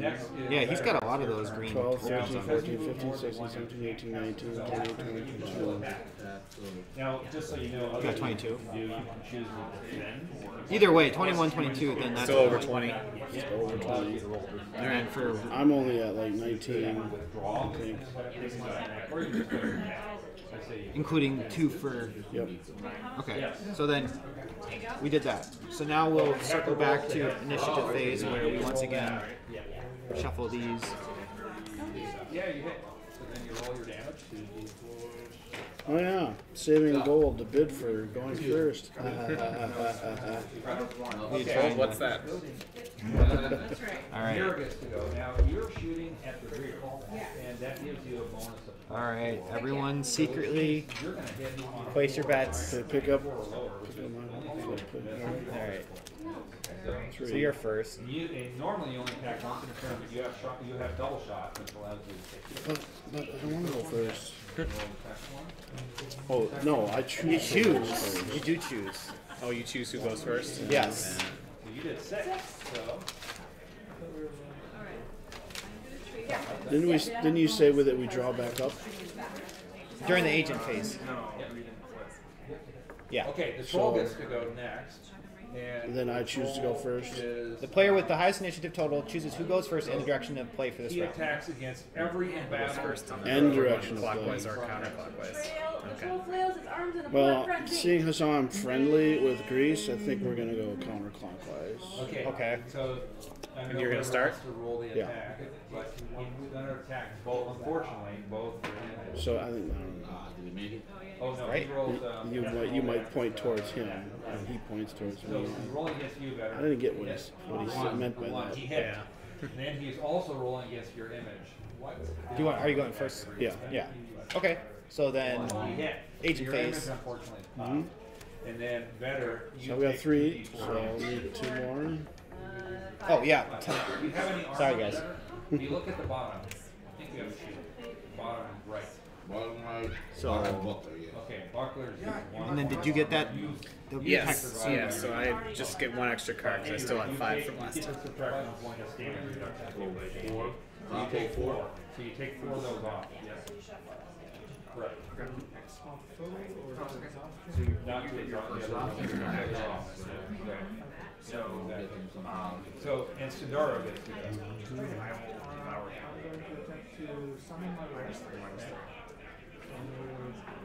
I gave you the option to play birthday.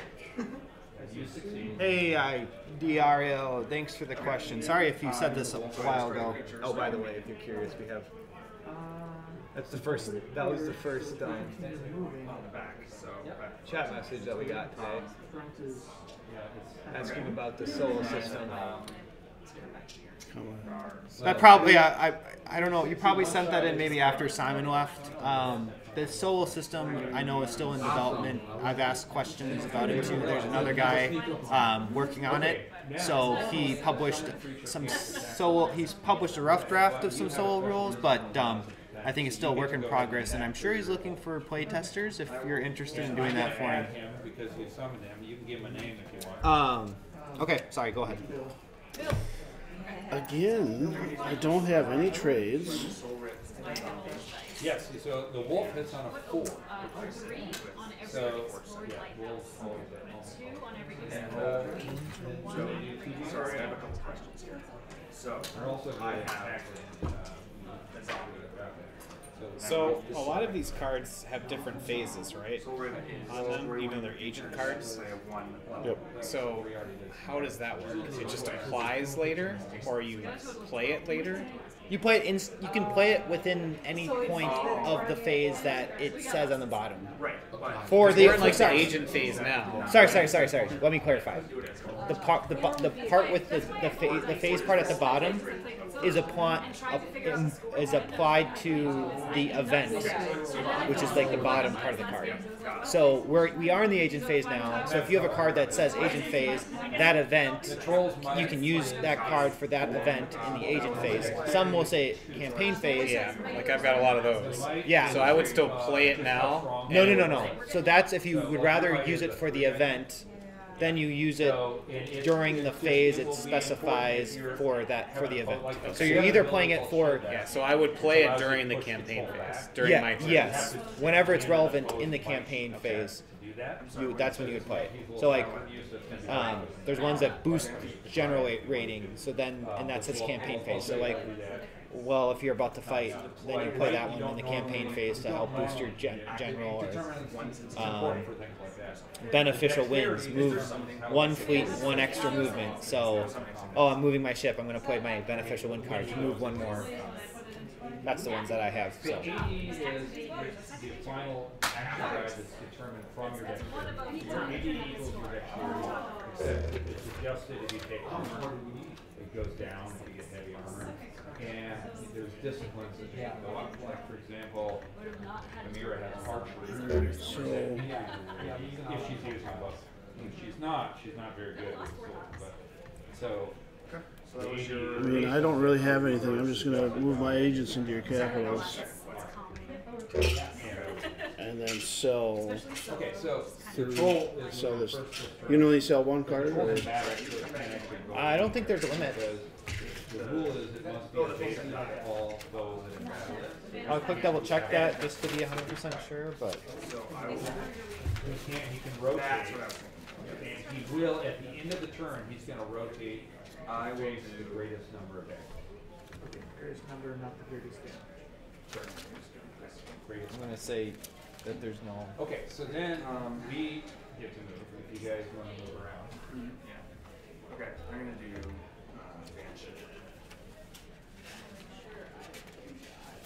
I'm going to say there's. Well, yeah, I guess. Does that mean I can't rotate around? Correct. You can go one hex is what it means. Yeah. However, you might actually want to. I'm going to say there's no limit to the amount of agent cards you can sell.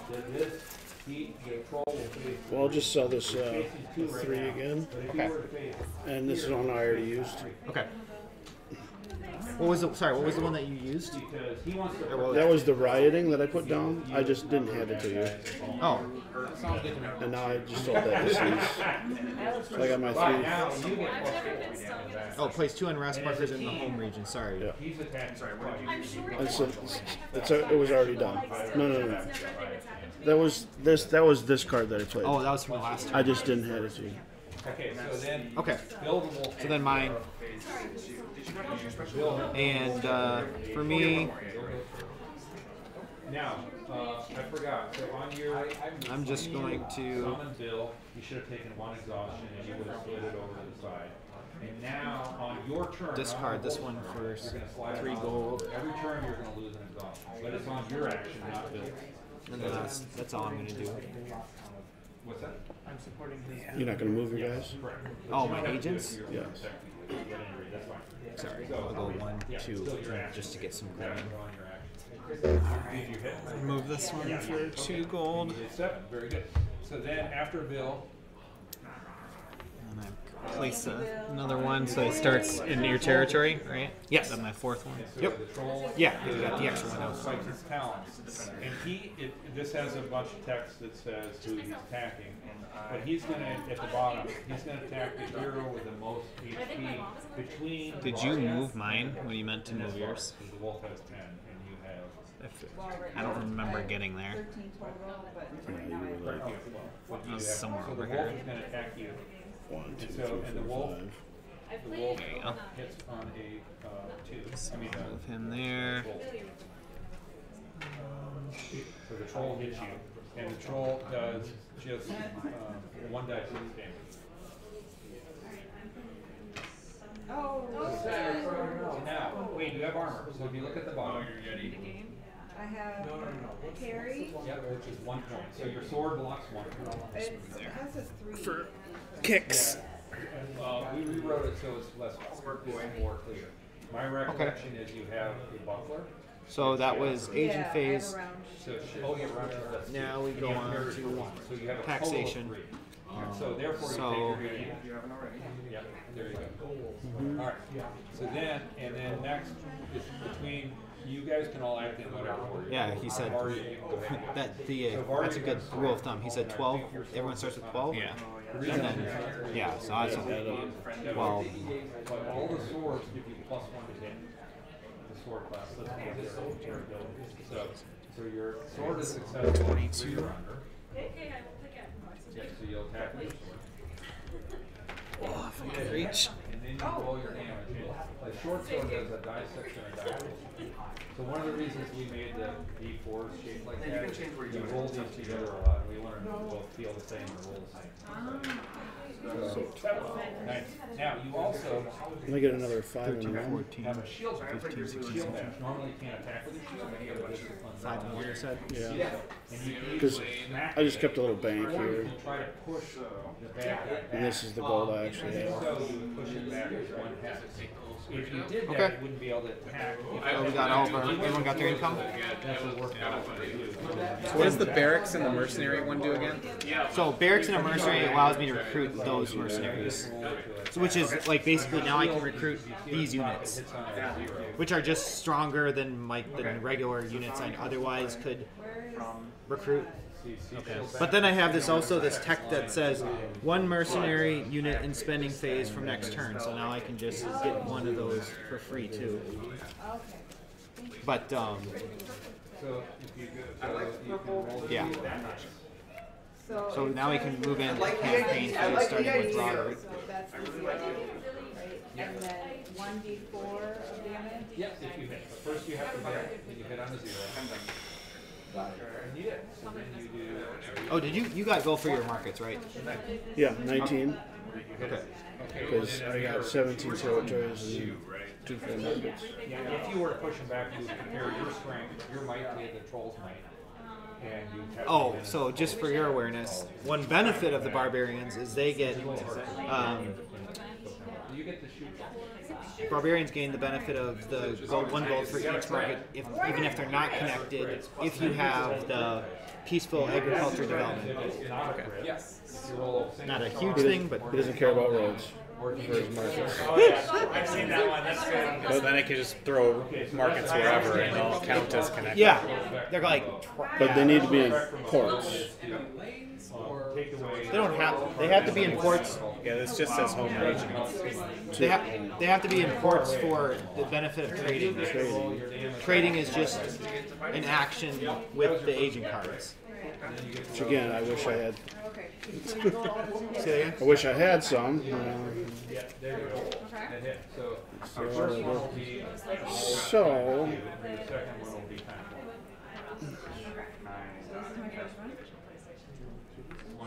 Oh, 1d6 and then 4. Okay. 6. And you actually killed the troll. Yay! So better we didn't get to see how your spell started. I think that's legal. Okay, so then we hit victory. Yeah. Move. 1 move. Yep. 2 moves. You believe to, and they'll be like, I know that. And then unload. That's what you start Yeah. Or can I not attack the player that's not here? No, they're on the board still. If that's what you want to attack. Yeah. Because then it's just that you're rolling 2 red die. Oh. Fortunately, they're not playing.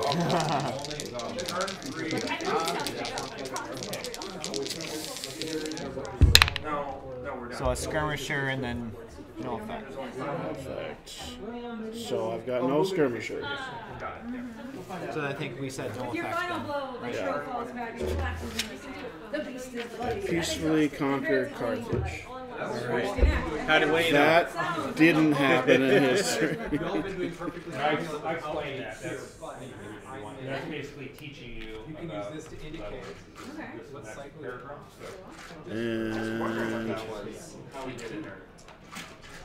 let's try and go for broke. 2 yellow and a green.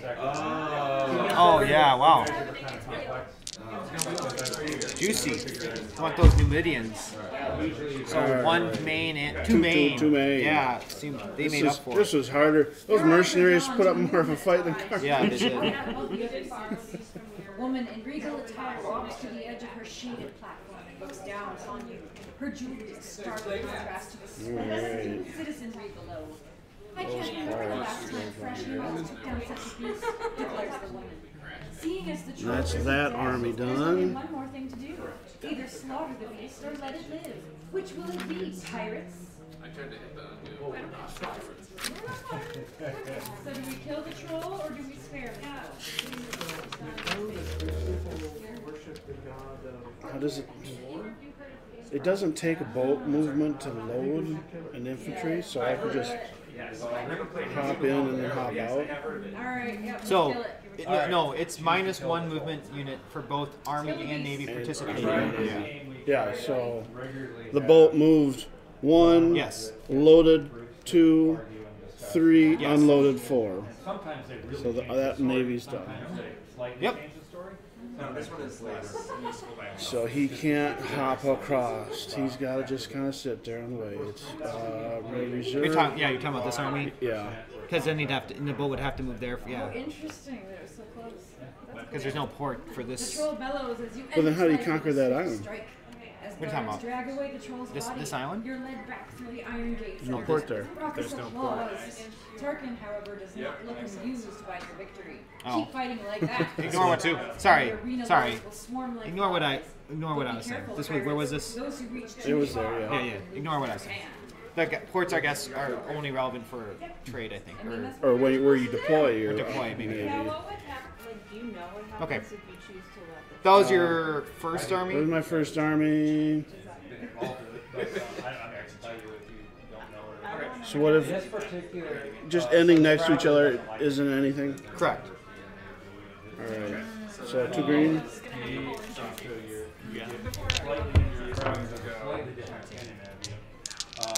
will tell you, nobody here has gotten this far. Skull. 1 main. 1 main. All right. Play the spell. Cool. Goodbye, armored cavalry. That is exactly why I put you in there. In the reserve army. Since I play the spell, I can activate. And then he's going to. You need to know. Go down there to talk to him. You can do that one if you want. You're there, you'll talk to him. Look, he remembers as well. I voted up. So, you got a little bit of a flavor of where to go. Since that was nothing, difficult terrain, so That's good writing. movement 3. Nobody knows that. We have about I want to see what my people that we Nothing. at least in June. Nothing. All right. No. That is my movements. Some of them are getting close to that, but nobody's quite It's done. my campaign there. The guards instruct you That was all your. to report to the healer. I'm not moving too because A fellow who walks up beside you. I'm just going to move him across next The turn. abundance of scars on his body Okay. indicates that he has spent a considerable amount of time in Oh, the yeah. pits. We want to ask, what's going on? Who is the woman? Or keep yourselves. Skull. Yeah. Fair. There. You're a stranger. I'm going to play Banshee again. Banshee's what I Yeah, let's be inquisitive. will be. Skirmisher. You're in Porta, Outlanders, and your helots bound for the have. arena. Tarkin rules the arena, but the Martyr, being the woman who ordered you to decide which was his fate, rules Porta. Alright. She commands Porta's Why not? military and holds the power to rewrite laws as well as the Triumvirate. The Triumvirate is a group of 50 rulers who govern Porta, with the Martyr being leading the military and the other two members sharing authority over everything else. Their courtroom in the Forum is where they pass laws and make rulings. The Oracle, a witch with a gift of foresight, provides the only counterbalance to the Triumvirate. Why not? No, I don't think that army's going to do anything important anyway. Nothing. Okay. They're done. Some of our other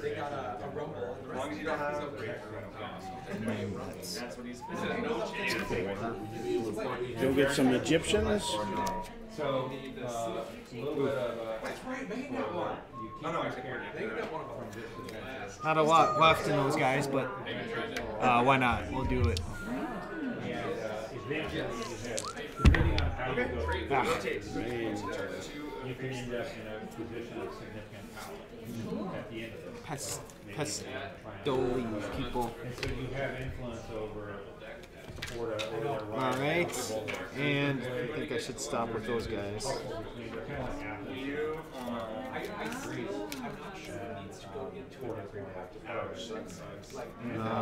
You have the ability to influence the outcome. I guess I'll go here. Future adventures, you have a chance to call back these heroes. Yes. Power. I didn't even look back. Anyway, Three. we read that already. So, Which that was. The helot stops at a I did not have any, so. She still doesn't know how to do it. Well, old Iskender is down here. here, but you don't need to go to him. I have a boon and a stashed to wait for you. Nothing. Nothing. I know, sorry, I have a question. Yeah, dude. Nothing comes for free. Yeah, dude, that's exactly what I was thinking. So, with that being said, I'm hurt. You guys can use that. Nothing. Nothing. Half a wound. Yeah. And then, Oh, okay, that was taking me. I'm just gonna stop there. so again, this is, we're trying to like. Nothing with this guy. He took too much damage. Yeah. No, thanks, man. Appreciate you. But, Okay. Zach treats you, turn away. The helot declares as you leave for the heat. So I guess this guy, I just have to start moving him back.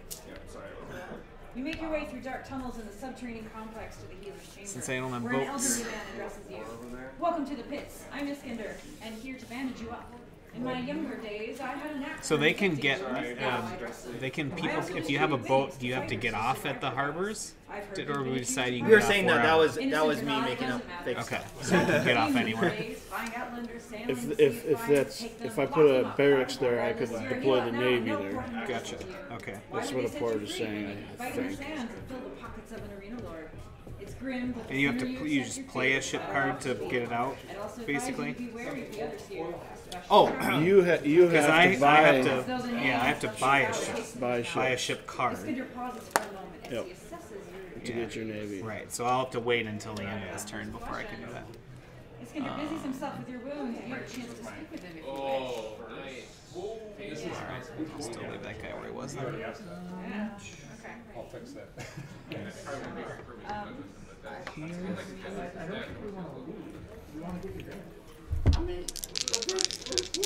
Are you supposed to go in order actually?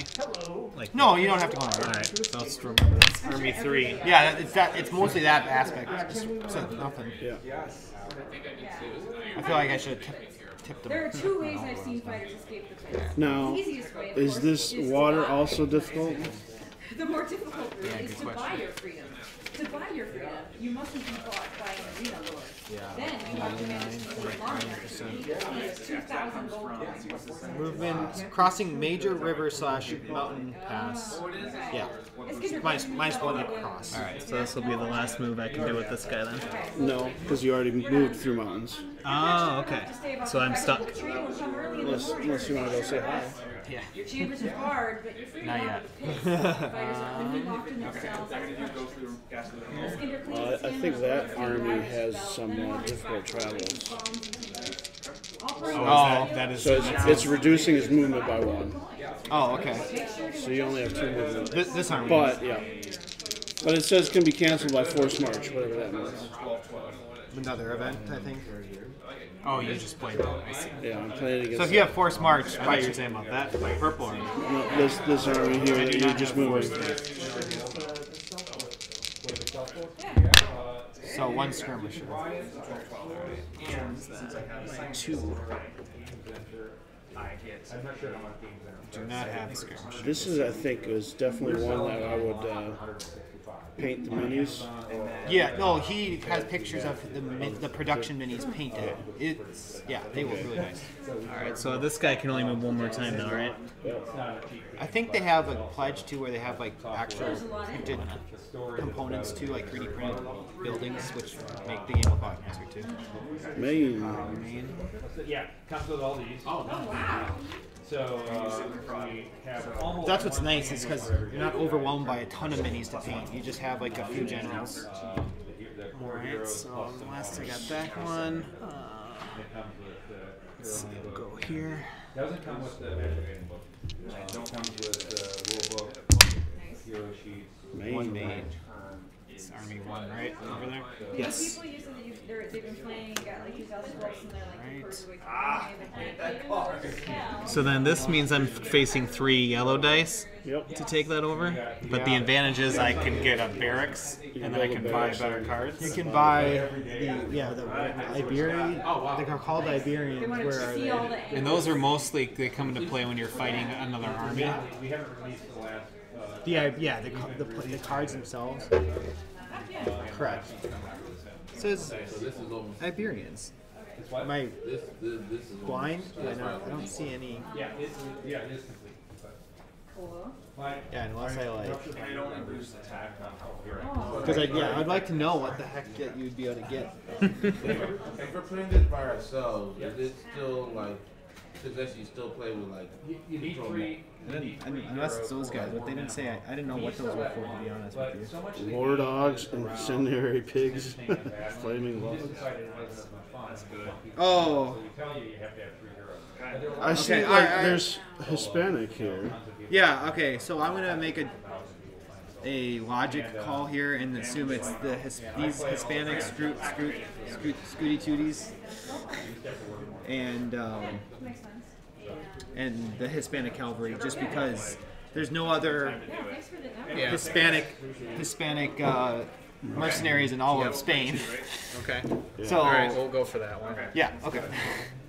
So 3 yellows. 3 yellows.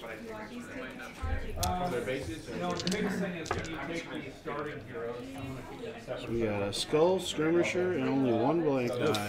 Yeah, I throw them in there. That way I know where they are. One main. Alright, so that worked out. So that's 2. I'll do one more.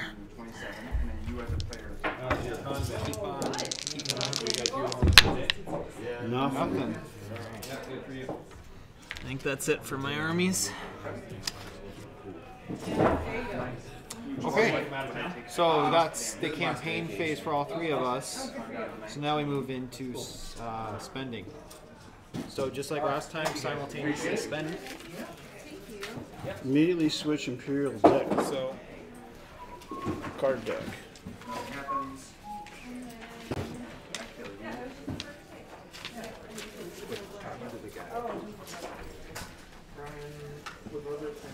Like everything went well? I think it went well. Yeah, good.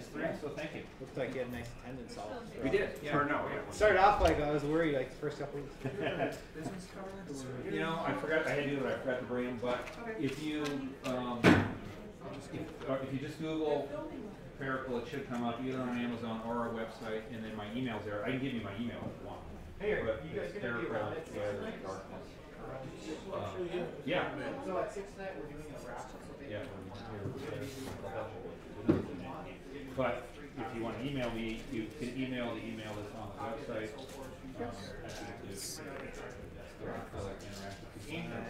Thank you. And then it's custom made dice tray. Unfortunately, starting to fall out part of the back, but it does just connect.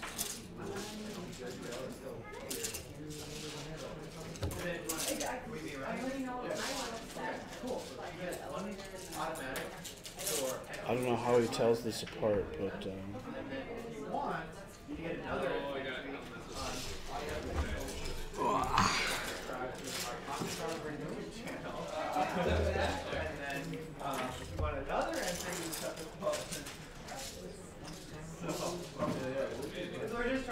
something fun. We're just looking at trying to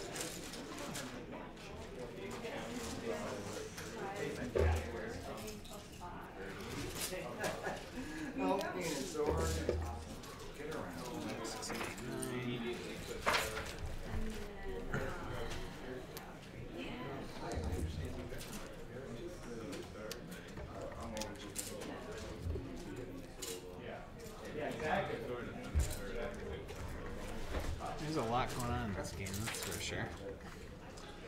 So, I'm pretty sure this is legal, even though I don't think it exists in the real world. Yeah. It's you just invented the bridge. Well, a ferry, I guess you would call it. And then How much were the markets? Those were 2, you said? it's right down here.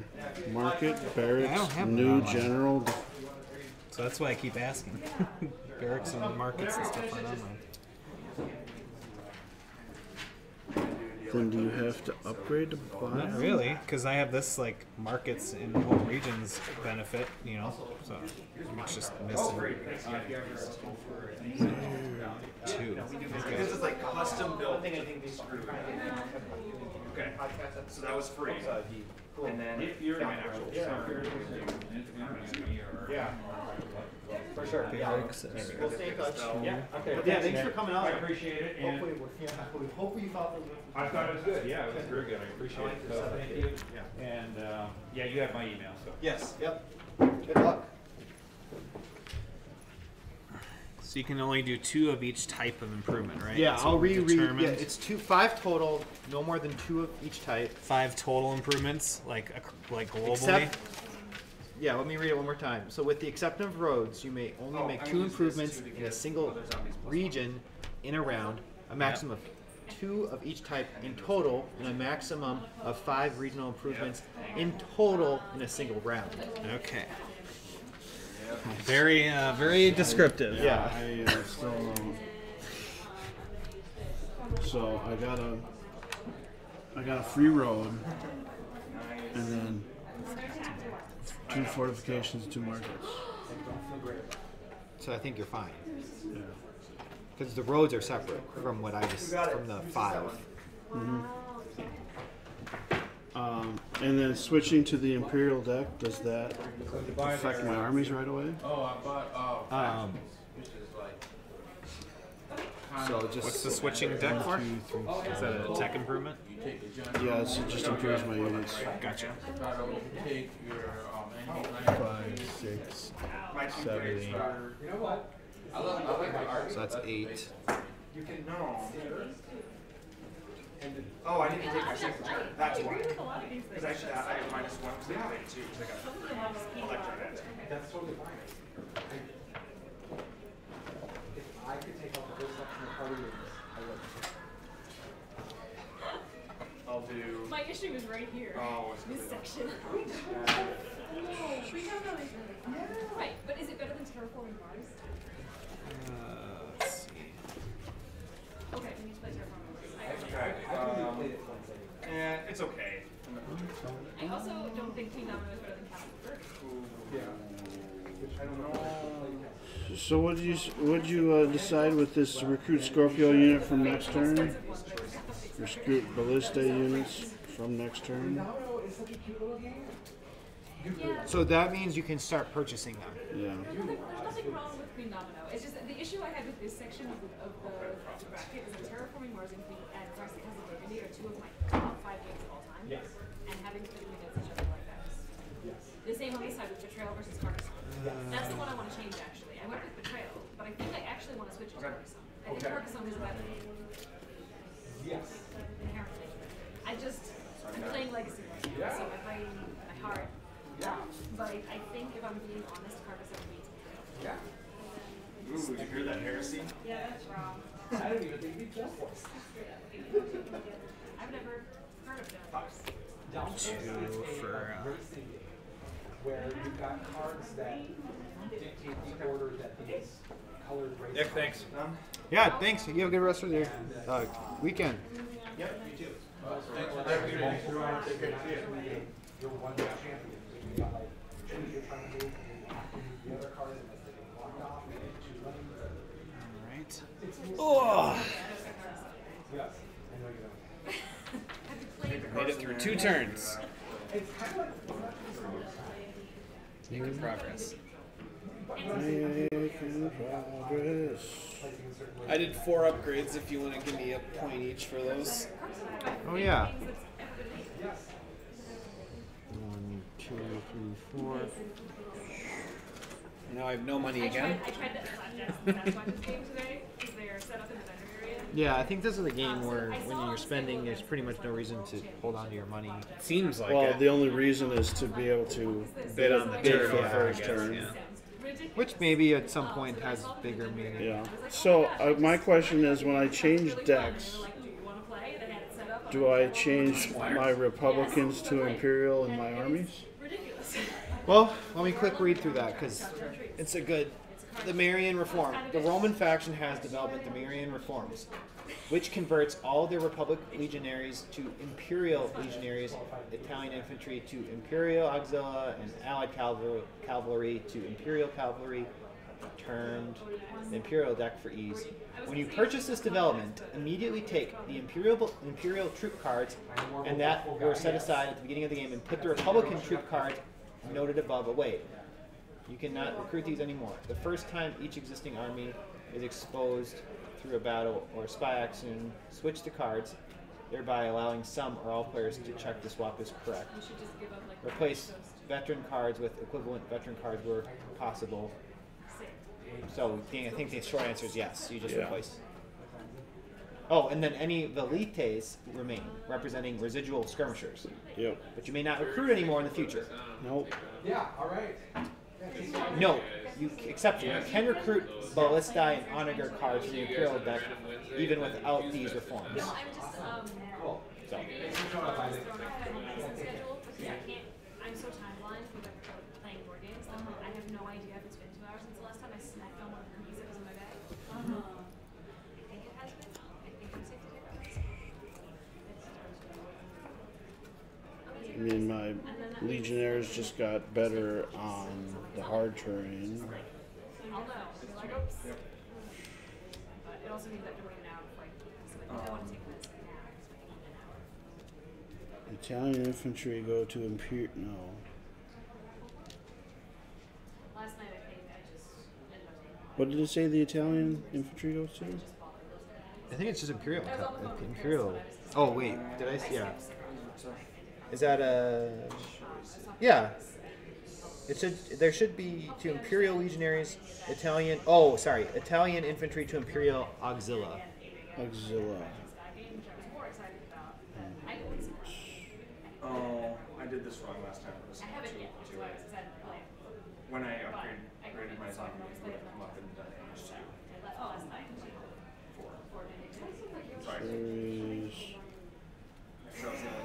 Well, me and Ryan are sisters, so we're not Legionnaires. So what is You're a little more German again. I'm a little more mobilities where you can jump, right? You like physically move the card though, right? Just took my last break. Yeah. And you have to eat cheese.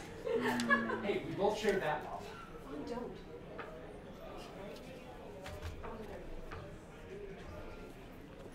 That's a horrible joke.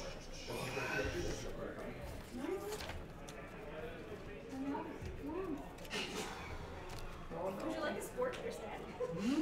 Don't get her snappy. I like flan tacos. I'll take. What is that? I'm gonna play my band. No, all of these are bad options. I will kill my band. Oh. This is my one object. I would call her a favorite. I don't know. He's pretty sure. Okay. And I'm not playing a spell, so I can't do something like that. So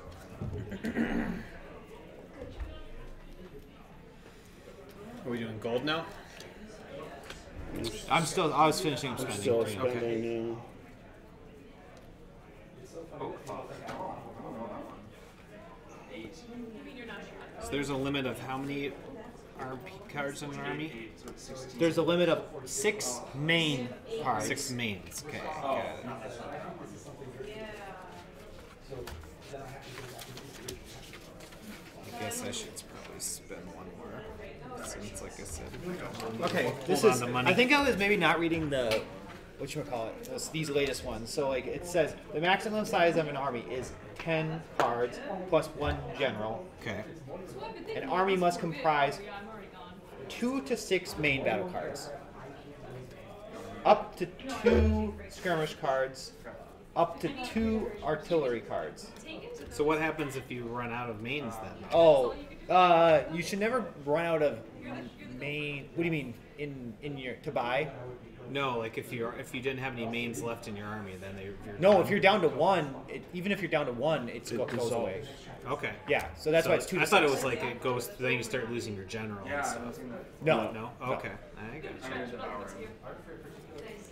It's easy to make you I got I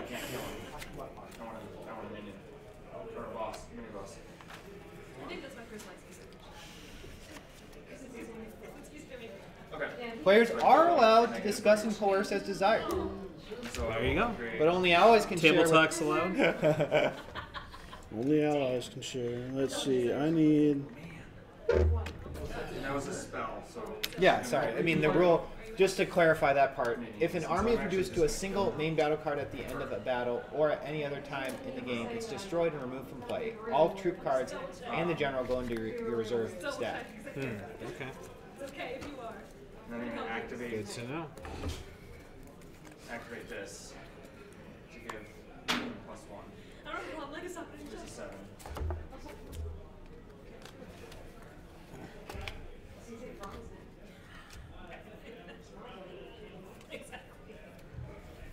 Okay. And this is round 1, correct? Round 1 at phase 4. So I'm done.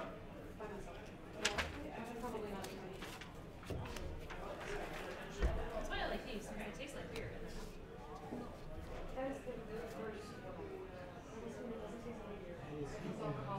Yeah. You want a high noon? That's what you want. Oh yeah, high noons are actually really good. She drinks them a lot. I'm not actually read the message I'm tagged in.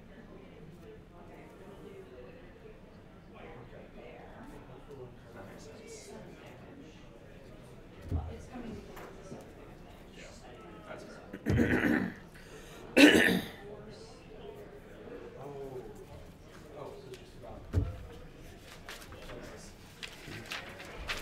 Four. Let's just get. Right. No, that's good.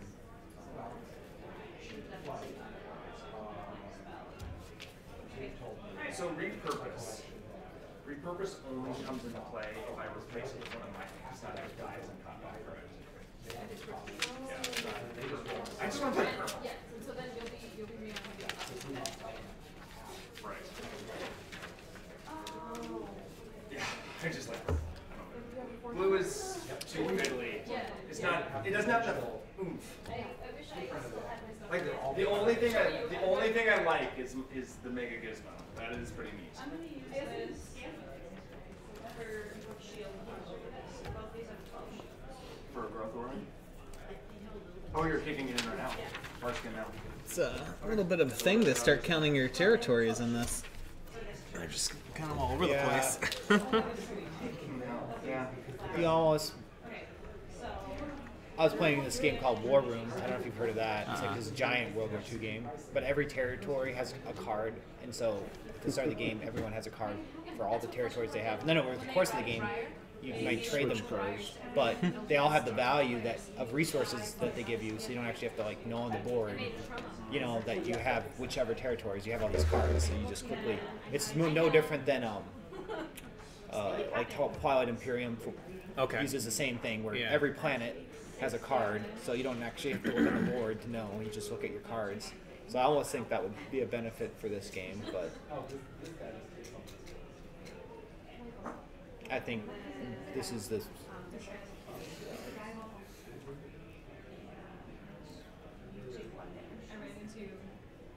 You're still looking at spending, right? No, I'm done. I'm done with spending.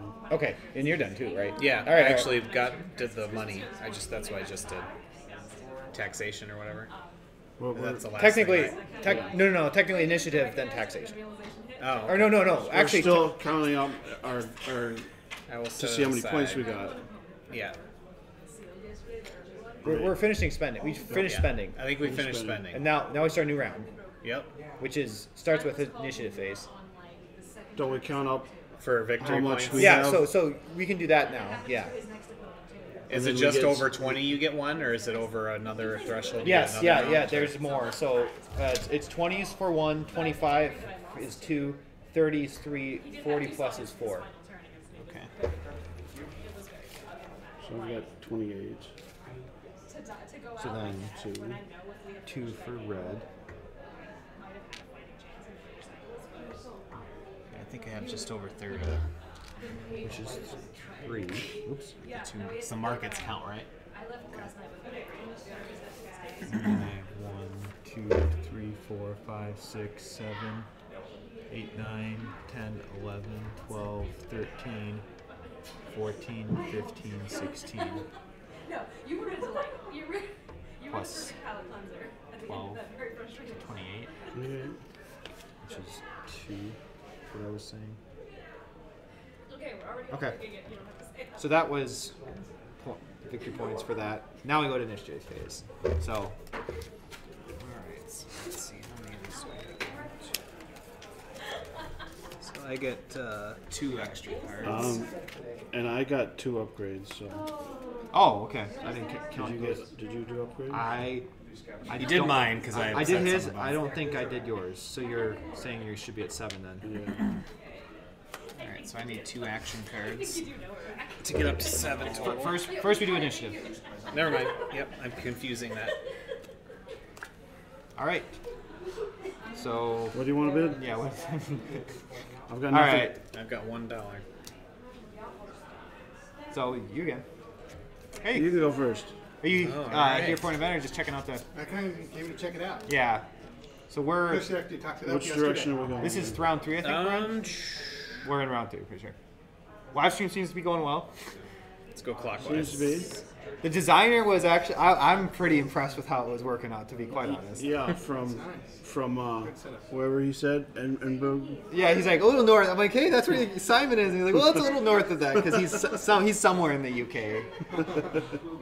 He was ready to go to bed, but I was like, can you? It was really nice because. So we're gonna go clockwise then. Yeah. All right. So now we're on the agent phase. You keep. So you had it, right? Yeah. Yeah, but he said I go first. Yeah. So just. Oh, that's right. Because don't you decide who goes first and the direction actually? Oh wait. So flip yours up. His goal. If is he first? Yeah. Yeah. Then you flip yours. I told him that he's going first. Yeah. So you flip yours up to show that you're the first player. Okay. Deal. Okay. Go ahead. All right. So now I need. Oh wait. Sorry. Yeah. Agent phase. 2 now. cards. Yeah. Now we do the. Yep. Now we do the agent phase. We need 2 cards. 2. Yeah, I got an extra agent as well, and 3 more cards for me. Did you ever play the video game? Played it a little bit, not as much as some for sure. These are all campaign phase. Yeah, that's been my whole game. Like I've only had campaign phase stuff. I finally got some stuff to do. Oh, he's aggressive. All right, I will do serious unrest Don't give me that. in Rome.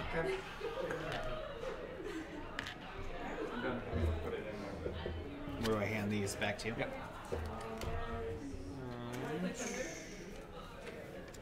No, that doesn't happen in Rome. What are you talking about? Never.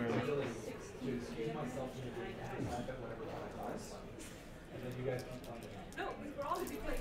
We're all gonna be laughing about it too. And I guess I will do this. Regional Revolt. Remove 1 control marker. So that would be here, right? Where he is, basically? Yeah. Or I can move first, right? I'll move here. And remove this one. Closer to my team. Well, actually, sorry. I take that back. Regional revolt. I don't even think it matters. Oh, you don't even have to be on the spot? I would have thought your agent would have to be there. No, not for the agent thing is to the top left. The bottom is like a random event. Oh, okay. No, I mean there's a lot. So I can move him wherever I want then. I haven't even been looking at what my agents do. So, oh really? Yeah, I got some treaties, and some. I just thought it was here, and this was just kind of flavor. Yeah, me too. And this was honestly. what you did with the card. No, All right. never mind. I thought So it's really just if it's something that says agent phase, that's something that the agent does. Yeah, no wonder you were confusing because I was like, I thought I didn't maybe I didn't thought explain these it were well. just all like agent cards or whatever. Yeah. So okay. They technically are all agent cards because they all have that symbol in the upper left. Yes. But they okay. also have an event on the bottom, which could coincidentally be in the agent phase. Okay. Yeah. I see. And the gold is also only in the agent phases when you're getting your gold. Trading it in. Yeah. So that's your one chance to get money instead of Yes. having the card or whatever. Which I don't see in this book, which is bothering me, but whatever. All right. I'll just call it there with those two. Good Lord. So I was like, no, I don't have any trade. I don't have any trade. Okay. So you're done with your agents, Yes. son? All right. Let's see here.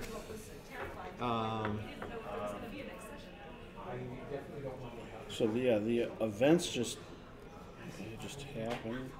Yes, I was meant to not be helpful because I wanted to play. So there's special cards that only the agents can perform that would say like agent phase, and then it would matter where the agent is. Because the creator said it's important to have them in the capital, but That's for the agent actions. yeah. So for any of the cards that have So Yes, because there are symbols that you have that do matter where the agent is. Yes. okay. But the agent anything. But when So it says some of these cards would be matter where the agent is. Some of the cards in the deck, right? 100%. Yes. Just haven't seen any of them yet, basically. I haven't, anyways. And I'm going to use Like move your. my repurpose ability. So like for example. Yeah, double agent. Rebel is- uprising. Any agent, any army present takes damage from the region. Okay, no, that one. But that could be anyone, right? that says enemies controlled region is when you would do that one. Or move your agent to another player's capital region, and then that's so distrust. Change the diplomatic status of that faction and friendly or ally down a level to a minimum of neutral. Yeah, there's So- assassination too, I see. That one, yes, that one's though doesn't depend on the region. That one's connected to the enemy army. But still, it depends on where the agent is my point, right? For the ones with the squares, I think always it depends where the agent is. Yeah. All right. Okay, so for me,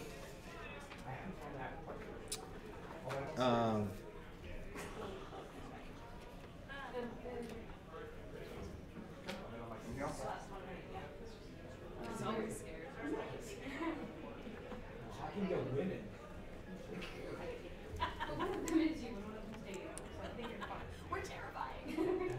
We're still doing ancient phase. It's like looking at us. yes. Okay. Because you finished your part. Yes. Yeah. Yep.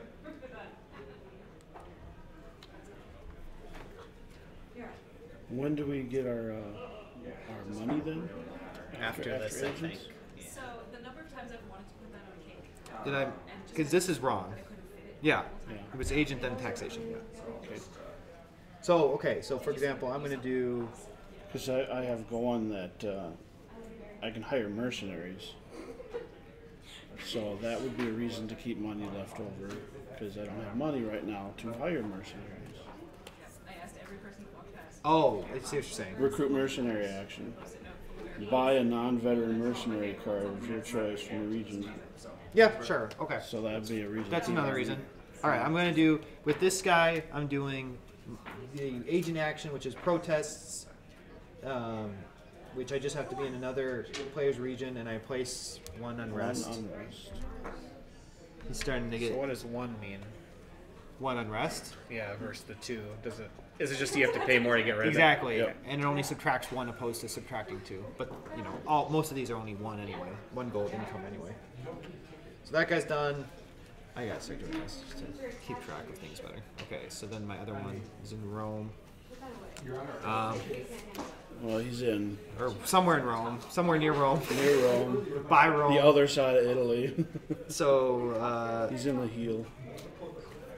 I'm just going to instead cash that one in for 2 coins, and then done with my agent turn. So Okay. Robert's turn.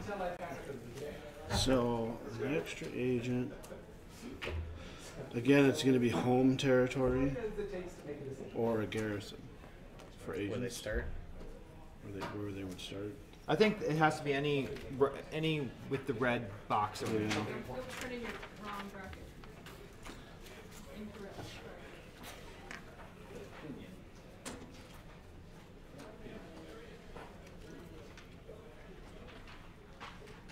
I did Excel fortification guys all the way to like 4 times.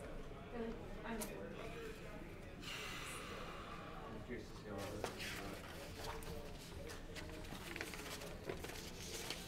Did I tell you my No. Did you get upstairs? Yeah. I couldn't decide, so I ended up with more errands that So, Greece, you only have 2 years. Yeah. would you like to become allies? Sure. I saw those bracelets and I'm like, Alright. And then I can trade with my ally. So I get 4 gold plus 1. You get 4 gold. Okay. 4 gold each. And then it says add market effect plus 1 gold for each market you have on a port. So we both get the same. You get the 4, and then I get market effects. Okay. So I get 4, you get market effects. Got it. Yeah. Which would be another 4, so 8. Which I guess is another way to get money so that I can.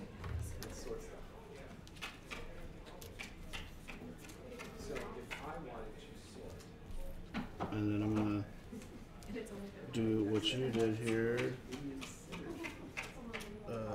Protests. And that agent region there. Barbarians are getting grumpy. Yeah, I guess so. Oh. I mean, we're not gonna.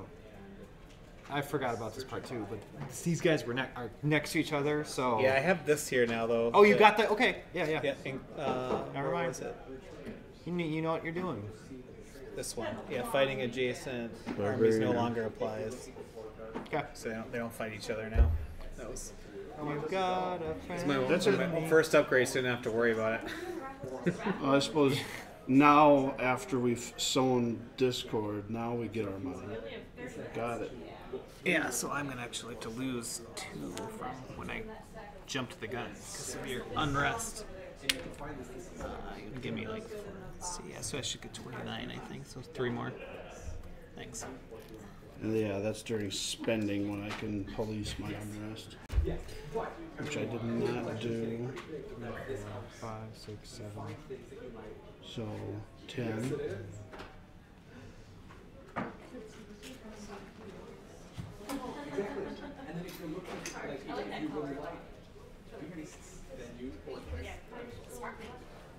you just sort. I've got decks with 4 dinosaurs and this one has 3 dinosaurs and 3 dinosaurs. Trying to do what now? And the counting is at 100. Playing a game with someone or just filling something out? So it's got Swamp Moss Lurker. Yeah, it's hard to keep track. I said it. Did I count them all? Did I miss one? 4, 5, 6, 7, 8, 9, 10, 11, 15. Well, I was gonna catch a ride back. Yeah. Hop in my car. Maybe I only had 27 this turn, but otherwise, that was it. So I counted 28 for myself, so that'd be 2 for me. Okay. Didn't we just count that though? No, this is just This is getting for- money. Oh, jeez, Yeah, I'm dumb. because we do that at like the end of our turn. Yeah, you're right. I was thinking that too. Okay, so yeah, everyone collect.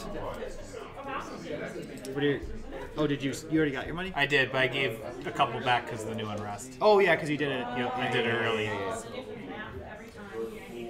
You just rule out your money. I can understand that.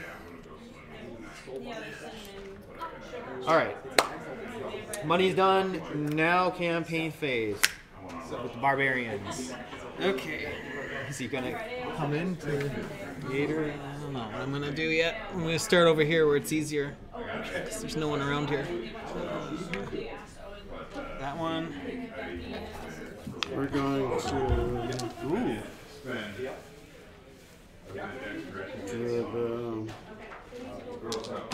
think I got rid of it. Actually, I'll go to this one. Because I can walk across there, right? Yeah. Nothing? Okay. Nothing.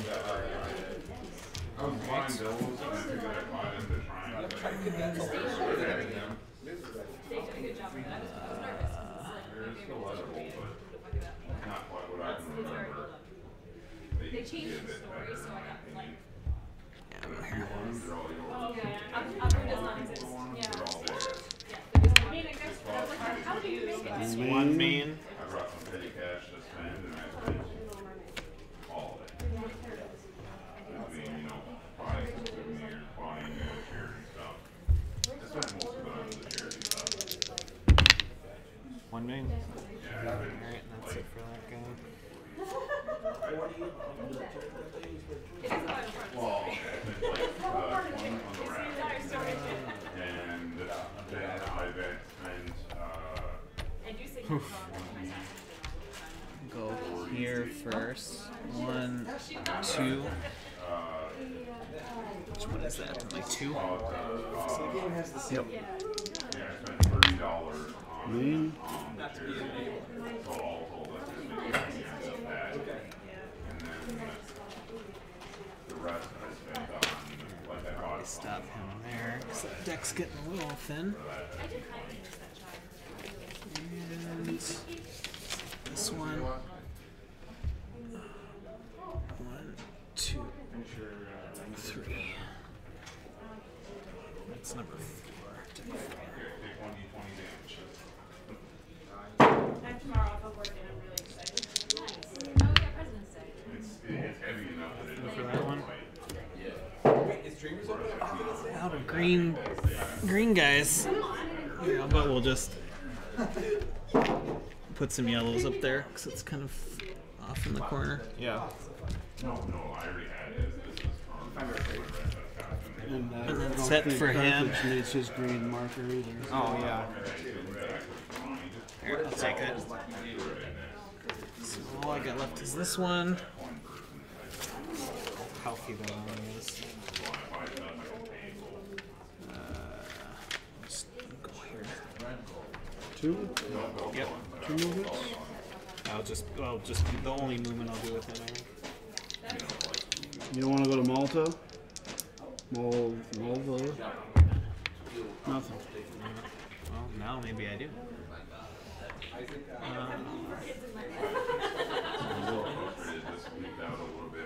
Actually, I'm going to move back here to where the wall is. Alright, that's it. I think. Yeah. Well, for my camping.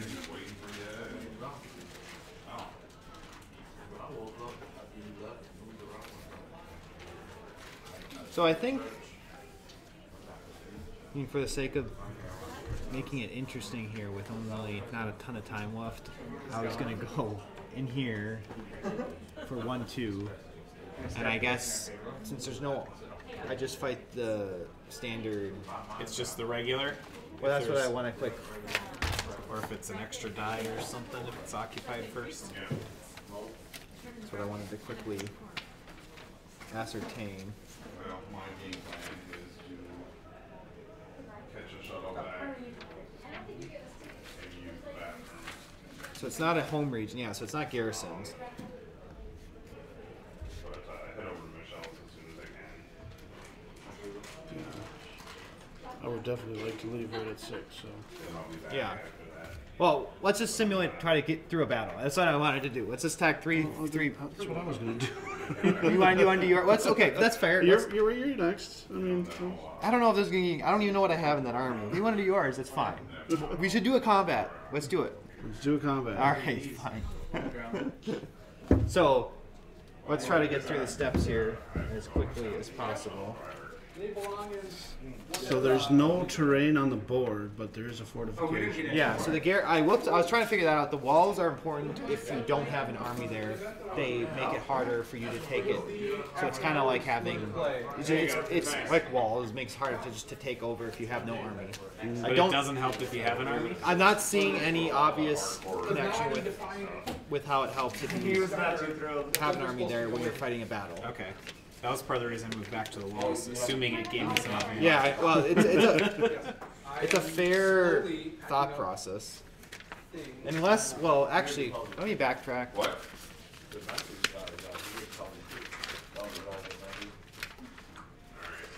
Because in fact, maybe if there's walls, they can't just fight you. I might have to.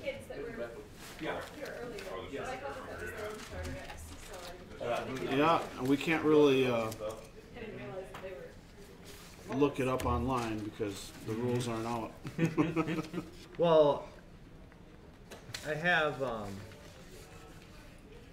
this one. He did send me a document, but it's still.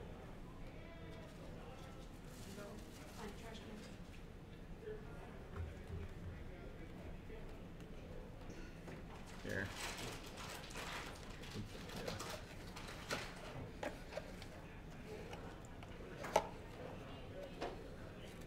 Wall. I don't think it's going to say anything in this. Wall and regional that reduces opponent's assault dice, but assault is like if you're. Well, let's see what it says about assault. Oh, we got more for playing in the after hours. See what Assault. Attack to try to take a garrisoned region. All right, let's see what garrison means. I'm ready to look for garrison, a home region with barracks. Okay, so basically the barracks are almost more what's important than is more important than a wall. In a sense, in terms of it being more of an effort to take over when you have an yeah. So you're trying to build this wall, but it's like we'll build a wall for no reason. I guess you need something to wall first. Yeah, I guess. If Simon was here, I'd ask him. You can't just protect yourself. Maybe I'm missing something, so I apologize, guys. With that, but in terms of fighting a battle, basically, there's first preparing the battle. So. This is where the train would come into play. Total number of tree symbols and mountain symbols. That's in addition, each player may play any action cards that influence the number up or down. So there's some action cards that have like, I think at the bottom, like train modifiers, like add train to a battle. If you want train, prepared battlefield. Okay, yeah. So. Battle zones, you can use any nearby space to fight, but stick to our battle convention, of the zones. Die results, we've talked about die results ad nauseum, I feel. So, in this case, compare generals. Both players show, so that's the first step. So this is it would be my 3 army against your 3 army. So we each have a general in our army. So we compare generals. Mine's a 3-star confident general. Mine's mediocre. At 2. Okay, so the better general gets 1 reveal for each difference in star rating. Each reveal can be used for any chosen combat and forces the opposing player to show you what they are deploying, and you can then alter your choice of troop cards if you so desire. So normally we're placing cards simultaneously face down. We don't know what the other player is going to fight, throw against you. Except now, since I have this at 1-star advantage, one time I can tell you flip it face up before I have to pick. So that's what the compare general thing is all about. In the PC game, star generals is a big thing too. As you play throughout the game, your generals got more and more stars. So that's what they're trying to incorporate here. Okay, so that's phase 1. Phase 2 is fight for terrain. You must fight 1 combat for each amount of difficult terrain. There's no difficult terrain, so we actually get to skip that this time around. But basically, that's advantageous for units that have good die rolls in difficult terrain. So now we go fight for the flanks. Mounted troops now fight each other for control of the wings. So in this case, How dare you use all of your spoons to entertain the rest of us? if you have any mounted units, which is the horse unit, you Chariot. Oh wow. yes, chariot counts. Chariot or horse. Yes, yes, chariot counts. So you place it face down, and then now we both flip. So yeah, so this technically is in your active zone for you, the yellow zone, I guess is what you want to call it. Same for me. And we're looking at the good standing die since we're in good terrain right now. So mine's a yellow, yours is a green and a white. And with that in mind,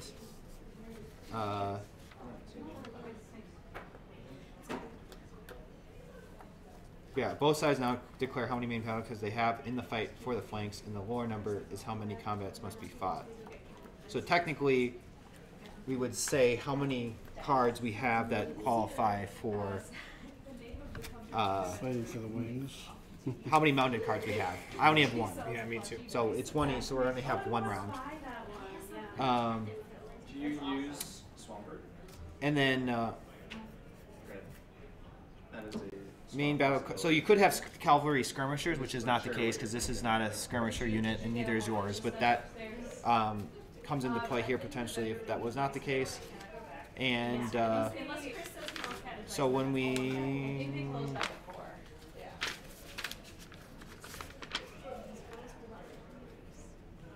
yeah, so then we just each roll the relevant die.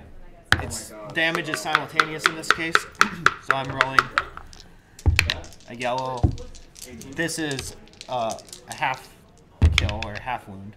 So you rolled a half and an S, and your S, had we been in, had I been a foot, whatever foot is, foot soldier, I want to say, infantry. Yeah, that's easy. Infantry, yeah. Infantry, If this was by chance an infantry, that result would have been a kill, but obviously it's not. But you did roll the half, so in fact, in this case, we both wounded each other. So we both. So the S doesn't count for anything, then? The S is in this case doesn't count for anything. So then we just wound ourselves by doing that, and then.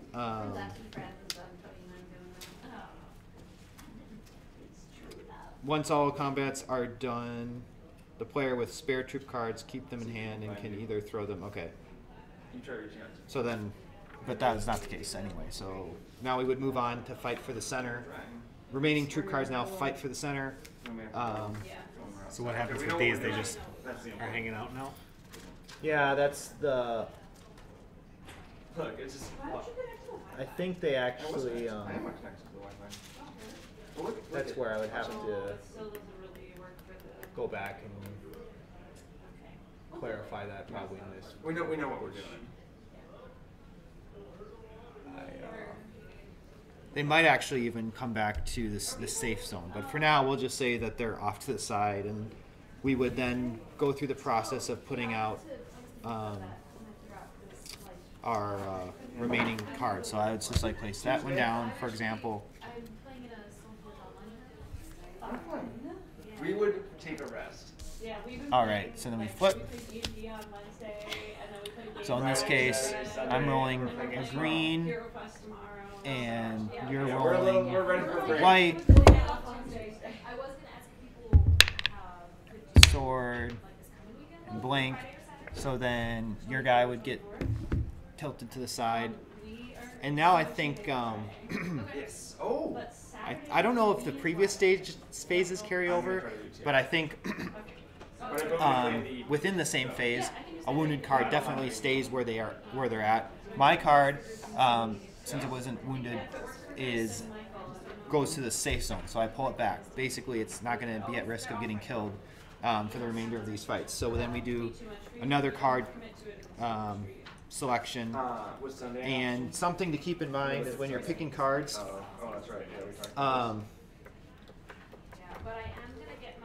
There must be at least 2 combats. Both players must use all their remaining foot troops. Skirmishers and artillery must be stacked with the main battle card. So, for example, then I could play 2 cards, which means I'm stacking a skirmisher with a main battle card. So then I would do the same to counter. Oh, yeah. You don't have to, but I think it would be not a bad idea. The building collapsed on us, or something. Okay. Or no, it burned down or something. It's now a sanitarium. No, I was trying to see. Okay, so now I can say something because I know for a fact that didn't happen in ours, in my campaign. Yeah, we made the wrong choice. I thought that there's like a... Well, anyway, so then we flip those up. Yeah. And okay, so then I've got a question to ask. You'd be rolling 2 whites, I'd be rolling... We didn't experience I think skirmishers roll first. That's what I was trying to confirm, because of course they're ranged, so they're like shooting their arrows or javelins first. So then we would both roll a white die for our skirmisher units, which is a blank and a blank. So then nothing happens with, they don't do any damage. Then we roll for the other main melee guy, so it's 2 white for me.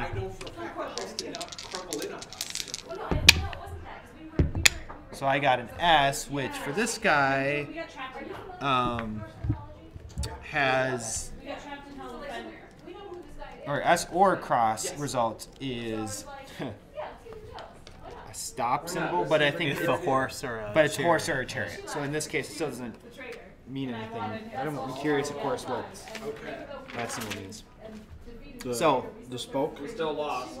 The spoke. The spoke. Yeah. Oh no, the hand. The hand means. That was pretty funny. I don't got anything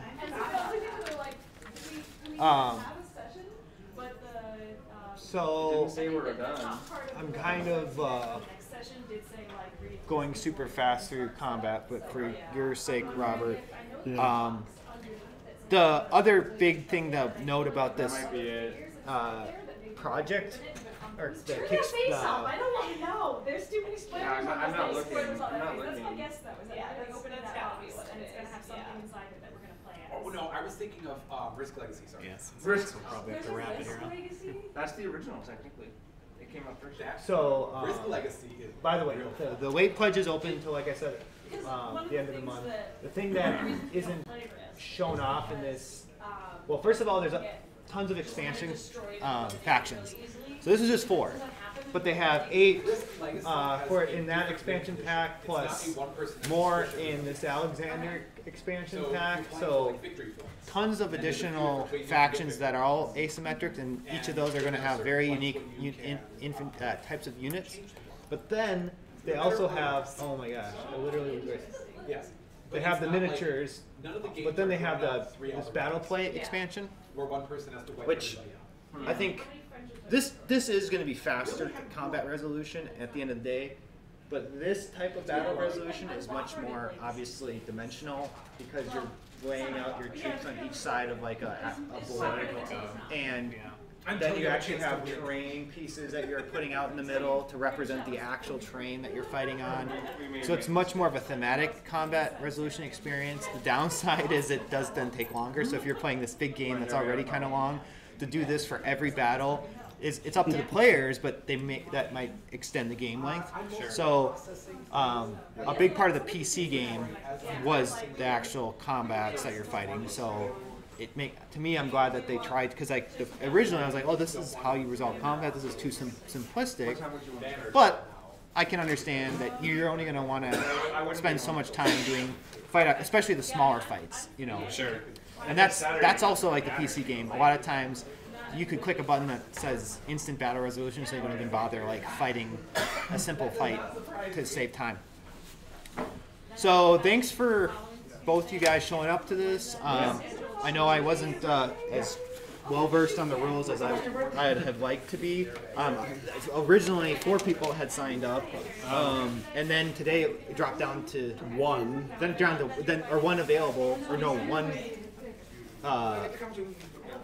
Well, anyway, point being that I was originally expecting 4 people to show up, and therefore I could focus kind of more just on. How long did you sign up? I signed up like 30 minutes before the session started, basically. Oh, really? We didn't even. Yeah, so there was 4 that had signed up almost. It seemed like within a few days of when I posted this, which was a couple months ago. And then all of them dropped off. And we were last minutes. So then thanks for last minute deciding to take part in this. Yeah, it's kind of fun just to see a game while it's still getting developed. Yeah, exactly. And it's cool for me to obviously be part of helping Simon, promote this, especially in the U.S. because he's obviously based over there. So with that said, again, this room is sponsored by the Talking Cardboard group, which I'm part of, and we do YouTube's podcasts, live streams like we're doing right now. This is going to be put on our YouTube channel. So if you're interested, feel free to follow us on YouTube or our other channels. But otherwise, if you're you're gonna be around at 6, so both of you guys are gonna be here. Are you leaving right away, or are you staying for because we're doing the raffle at 6? Yeah, which is now. Which is why I'm kind of rushing to get over there. No, I'm gonna do it right here. Here, I'll get you. Wait, are there audiobooks on Spotify? That's kind of like I vaguely knew it existed, but I never bothered looking. But yeah, apparently it wasn't on there. It's called Divergent Mind. I can stick around for a few minutes.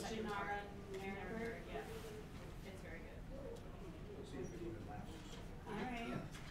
I'm in the middle of a audiobook series right now.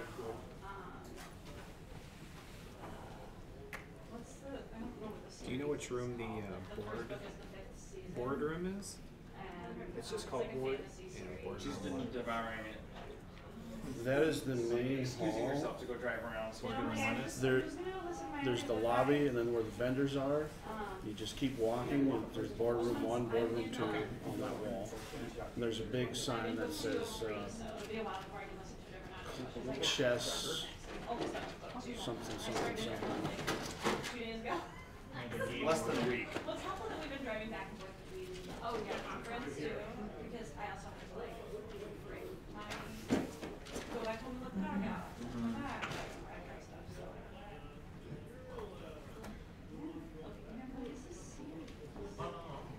Oh, we're looking for we're so too long. My NK Alright, thanks for those on the stream. If anyone still. Sometimes people give you a recommendation, you like say